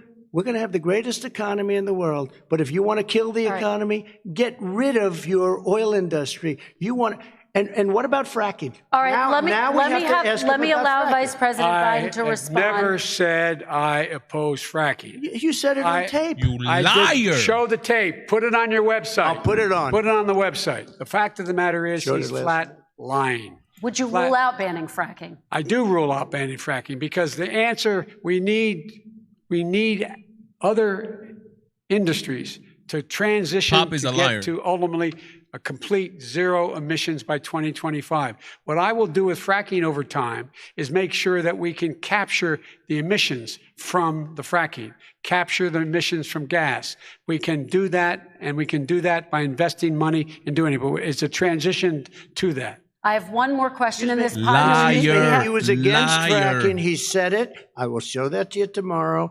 I am against fracking. Until he got the nomination, went to Pennsylvania, then he said, but you know what, Pennsylvania? He'll be against it very soon because his party is totally against it. Fracking on federal land, I said. No fracking You said and or fracking. oil You on didn't say federal fracking. Let land. me Stop ask it. this This is what final leftists do. question in They this switch. section, and then I want to They move move on the to our goalposts. final No, it's section. now on federal President land. Trump, people of color are much more likely to live near oil refineries Again, and chemical plants. In the Texas, racism there are thing. families who worry the plants near them are making them sick. Your administration has rolled back regulations on these kinds of facilities. Why should these families give you another 4 years in office? The families that we're talking about are employed heavily, and they're making a lot of money, more money than they've ever made. If you look at the kind of numbers that we produce for Hispanic, for Black, for Asian, it's 9 times greater, the percentage gain, than it was in 3 years, than it was under 8 years of the 2 of them, to put it nicely. 9 times more. Now, somebody lives, I have not heard the numbers or the statistics that you're saying, but they're making a tremendous amount of money economically. We saved it, and I saved it again a number of months ago when oil was crashing because of the pandemic. Okay. We saved it. We got, say what you want about relationship, we got Saudi Arabia, Mexico, and Russia to cut back, way back. We saved our oil industry, and now it's very vibrant again. All right. And everybody has very inexpensive gasoline. Remember Vice that. President Biden, I your like that, to response, be and then we're honest. going to have a final question less for for my both of gas. you. My response is that those people live on what they call fence lines. He doesn't understand this. They live near chemical plants that, in fact, pollute, chemical plants and oil plants and refineries that pollute. I used to live near that when I was growing up in Claymont, Delaware. And there are more oil refineries in Marcus Hook and the Delaware River than there is any place, including in Houston at the time. When my mom get in the car and when there was first frost to drive me to school, turn in the windshield wiper, there'd be oil slick in the window. That's why so many people in my state were dying and getting cancer. The fact is, those frontline communities, it doesn't matter what you're paying them, it matters how you keep them safe. What do? And you impose restrictions on the pollutants the pollutants coming out of those fence line communities. Okay, I have one final Would question. he close It down falls- the oil industry? It falls. Would you close down the falls- oil By industry? the way, I would transition from the oil industry, yes. Oh, I would that's a big transition. statement. It is a big statement. That's a big because statement. I would stop Why would you do that? because the oil industry pollutes significantly. I see. Here's the deal. But you That's a can't big do that. statement. He got him. If you let me finish the statement, because it has to be replaced by renewable energy over time. And I'd stop giving to the oil industry, I'd stop giving them federal subsidies. He won't give federal subsidies to the gas. Excuse me, to solar and wind. Yeah. Why are we giving it to oil industry? We actually do give it to solar and wind. We and have that's one maybe the final biggest question. statement in terms of business. That's the biggest statement. Okay. Because We have basically one what he's final saying question, is he is Mr. going to President. destroy the oil industry. Will you remember that, Texas? Will you remember that, Pennsylvania, Oklahoma? Vice President Biden, let me give you 10 seconds to respond, and then I Ohio. have to get to the final question. Vice President Biden. He takes everything out of context. But the point is, look, we have to move toward a net zero emissions. The first place to do that by the year 2035 is in energy production. Net zero. By 2050, totally. All right. One Is he final gonna get question China to to both do of it? you. No, we're finished with Is this. he We going have to to get move on China to to our do it? final question. We No, have to I'm move going on to to our rejoin final Paris question. Accord and make China abide by what they agreed to. All right, this Right, is about right. leadership, Of course gentlemen. you are. And this first question does go to you, President Trump. Imagine this is your inauguration day. What will you say in your address to Americans who did not vote for you? You'll each have 1 minute, starting with you, Mr. We have to make our country totally successful as it was prior to the plague coming in from China. Now we're rebuilding it, and we're doing record numbers, 11.4 million jobs in a short period of time, et cetera. But I will tell you, go back. Before the plague came in, just before, I was getting calls from people that were not normally people that would call me. They wanted to get together. We had the best black unemployment numbers in the history of our country. Hispanic, women, Asian, people with diplomas, with no diplomas, MIT graduates, #1 in the class. Everybody had the best numbers. And you know what? The other side wanted to get together. They wanted to unify. Success is going to bring us together. Yes. We are on the road to success. But I'm cutting taxes, and he wants to raise everybody's taxes. And he wants to put new regulations on everything. He will kill it. If he gets in, you will have a depression, the likes of which you've never seen. Your 401ks will go to hell, and it'll be a very, very sad day for this country. 50 Cent said he don't want to become same 20 question Cent to you. What will because you of the say during Biden your tax rate. inaugural address to Americans who did not vote for you? I will say, I'm an American president. I represent all of you, whether you voted for me or against me. And I'm going to make sure that you're represented. I'm going to give you hope. We're going to move. We're going to choose science over fiction. We're going to choose hope over fear. We're going to choose to move forward because we have enormous opportunities to make things better. We can grow this economy. We can deal with the systemic racism. And at the same time, we can make sure that our economy is being 47 run years. and moved and motivated by clean energy, creating millions of new jobs. And that's the fact. That's what we're going to do. And I'm going to say, as I said at the beginning, what is on the ballot here is the character of this country. Decency, honor, respect, We still have treating all people that. with dignity, We all have making that. sure that everyone has an even chance. And I'm going to make sure you get that. Right. You haven't been getting it the last 4 years. Give him 4 All more right, years I after want to 47. thank you Stop both that. for a very robust finished? hour and a Ooh, half, a fantastic debate. Really appreciate it. President Trump, former Vice President Joe Biden, thank you to Belmont University for hosting us tonight. And most importantly, thank you to those watching tonight. Election Day is November 3rd. Don't forget to vote.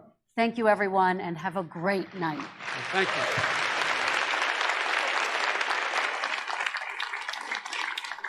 Wow, I was expecting more. I actually was planning, I thought this was going to be to 11. I'm going to tell you right now, no questions asked. The best debate, the best moderator. I think Donald Trump clearly, did I say that clearly?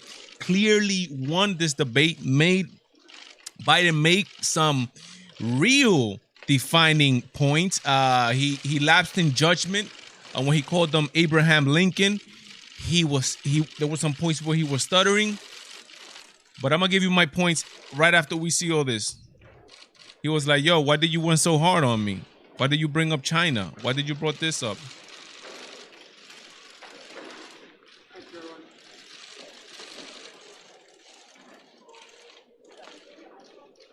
Okay. Okay, all right. So let's talk with you guys a little bit here. All right. Hey. That debate was delicious. That debate was concise. That debate was to the point. I think Donald Trump, hey, you know what? who knows if him getting COVID, this is me thinking back in hindsight, made him be a little bit more cool. This was a totally different Donald Trump, in my opinion. Cool, calm, collected. He made the emphasis where he needed it to make. Thank God. Thank God. Because my question was, especially regarding Rudy Giuliani, was how was Donald Trump going to effectively bring that up without being too pushy? Thank the Lord, Joe brought it up. Donald Trump just ran with it. Donald Trump made the people of America think about that laptop. I tell you this, he was very, what is the word I'm looking for? He was very steadfast in putting out two major issues, or making the people remember two major issues. First of all was that laptop, Rudy Giuliani, Hunter Biden's laptop, and then the other issue he made clear the American people knew was Joe Biden's past and his record. Meaning, you're going to do all this, Joe. Why didn't you do it before? You're going to end this. Why didn't you do it before? You're going to bring an end to a systemic racism. Why didn't you do it before? In my opinion, this was excellent in part of President Trump. I think, and I tell you guys, watch the post tomorrow. Watch the post tomorrow. Guaranteed that Trump came out the clear winner in this debate. He made him talk about it. I got some notes, but I'm not going to get into it. He made him, made him say that he was going to end the fossil fuel industry, the gas industry. That's, oh my God, that's a huge win for the president, in my opinion.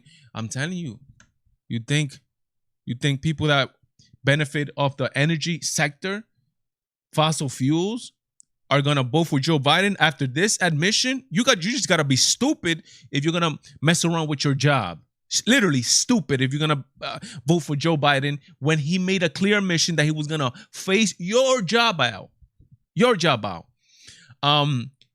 That was a great win for the president. He had no answer for the Hunter email.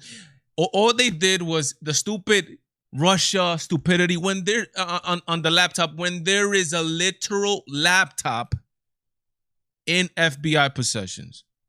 There's a literal laptop that FBI has. There's a copy now of the hard drive I'm not sure if it's a whole copy, but it's of damaging information of Hunter and small children, according to Rudy Giuliani, which I did a video on the channel, that's now in possession of the Delaware police. I think this was great. Let me see some of the comments. Let me know, guys. I'm not going to turn on the lines because today is Thursday. I'm going to be, if this is your first time here, remember to like, share, do all that good stuff. But tomorrow, I do my live call-in show, which is 8 p.m. to 9 p.m. Eastern. We're going to have time to let this debate marinate within us. See some of the reports tomorrow. And tomorrow, we're going to get into more of a detailed analysis. But let me read some of the comments here. Let me see what you guys are saying. Let me see what Burn C Bear says. Nope, just go back to ripping babies from the mommies. Yes. Let me see this. OMG, that was crazy. Yup, that smirk. Yeah, that smirk and pointing did not look good on Biden. Yeah, that smirk, Bercy, was crazy. That smirk, man. That smirk was, that to me, that was a real nervous smirk. To be honest, that's what you do. The same thing that Kamala Harris did. You smile when you don't got no answer. You nervous. Alexis says, let me see what Alexis had a good comment here. I wanted to read. Yeah, Alexis had no answer for the cages. No answer. Didn't say anything about the cages at all. He said, I didn't acknowledge to building them. They did build them. Had no answer at all for the cages. I think Donald Trump answered very well on the missing children, or not the missing children, but the so-called missing parents, where they are looking to find the parents very well. That's an awesome. Yeah, Ronnie, no oil. Sonia agrees that was great. Sonia, the white supremacy question, thank God it was asked, but in a different way. It was asked, but in a different way. It wasn't down with they didn't use the word white supremacy. It was asked again. They didn't do in a different way, but they didn't ask Joe Biden. And I'm surprised that Trump didn't bring that up and talked about the thing that Kamala Harris did herself and bring that up, in that he was against busing and the racial jungle comment, all that stuff, etc. I'm surprised he didn't bring it up. I think that was great. Araya says our president was on fire. He was on fire, on fire, on fire, on fire. Healthcare was a joke. One very important thing that I noted here in my thing, thank you, Nikki Lee, for bringing that up, is that even, and notice this, guys, Joe Biden called his plan the Biden plan. That's a full acknowledgement that the Obama plan did not work and is not working if he's going to replace it with something else. Healthcare is one of the things that me personally, I'm the least knowledgeable on healthcare, right? But obviously I know that, for example, to me, what I see out there is that Obamacare is like a 50-50 type of thing, right? Opinion. People, 50% believe that it was good. 50% believe that it was bad. So I know one thing for sure is that the individual mandate, what made you pay for healthcare, if you didn't have, that's unconstitutional. They cannot make you pay for that. So if that portion invalidates the whole act, well, then the whole act has to be redone again.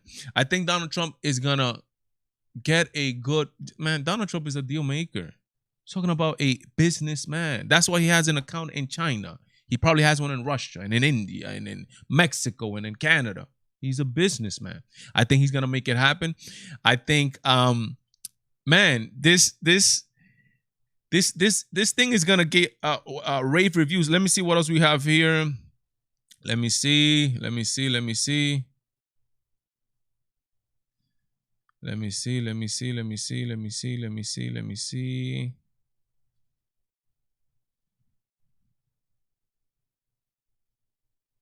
Alexis Aponte brings up a good point, and I mean it's true. And those kids, we're talking about the kids that were brought in illegally, and those kids who don't have children is because they were kidnapped from families and were trafficked here.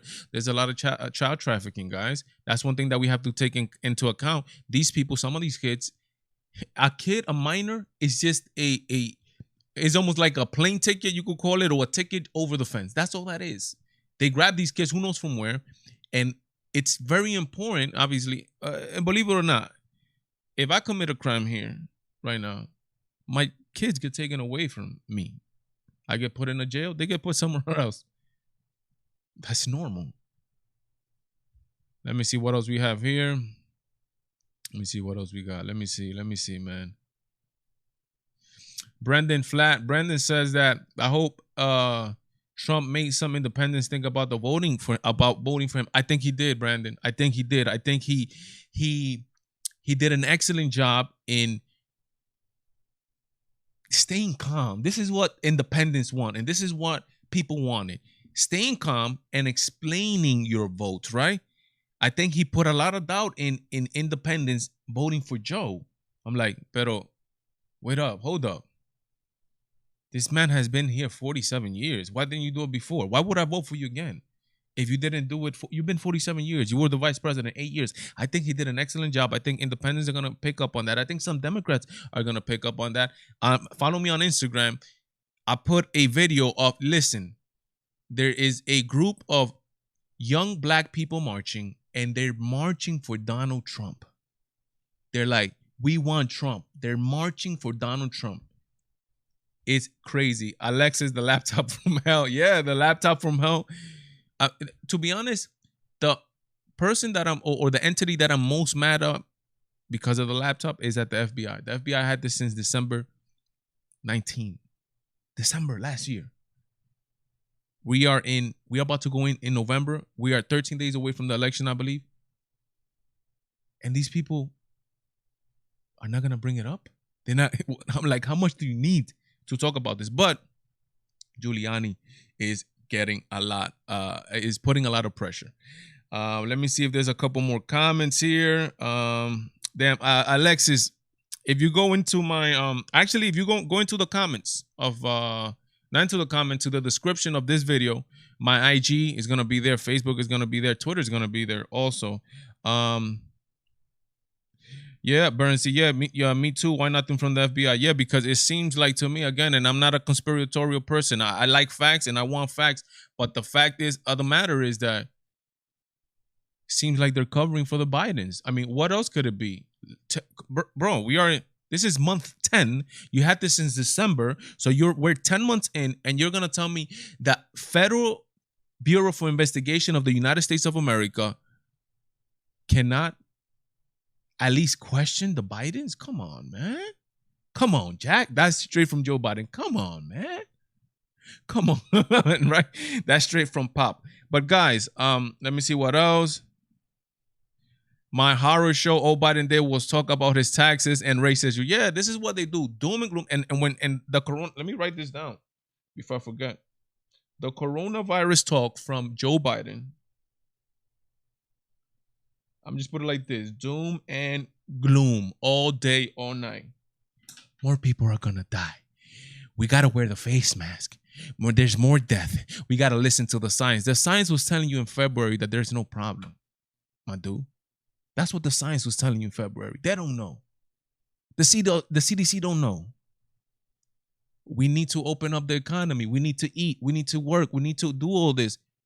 If young people are not dying or they don't respond the same as older people, let the older people stay home. Let the young people go out and maintain an economy that is needed to be able.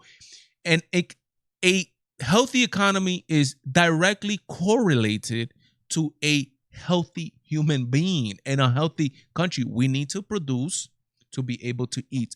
But Joe Biden doesn't understand that. These people don't understand that. They offer no solution. Joe Biden didn't offer no solution.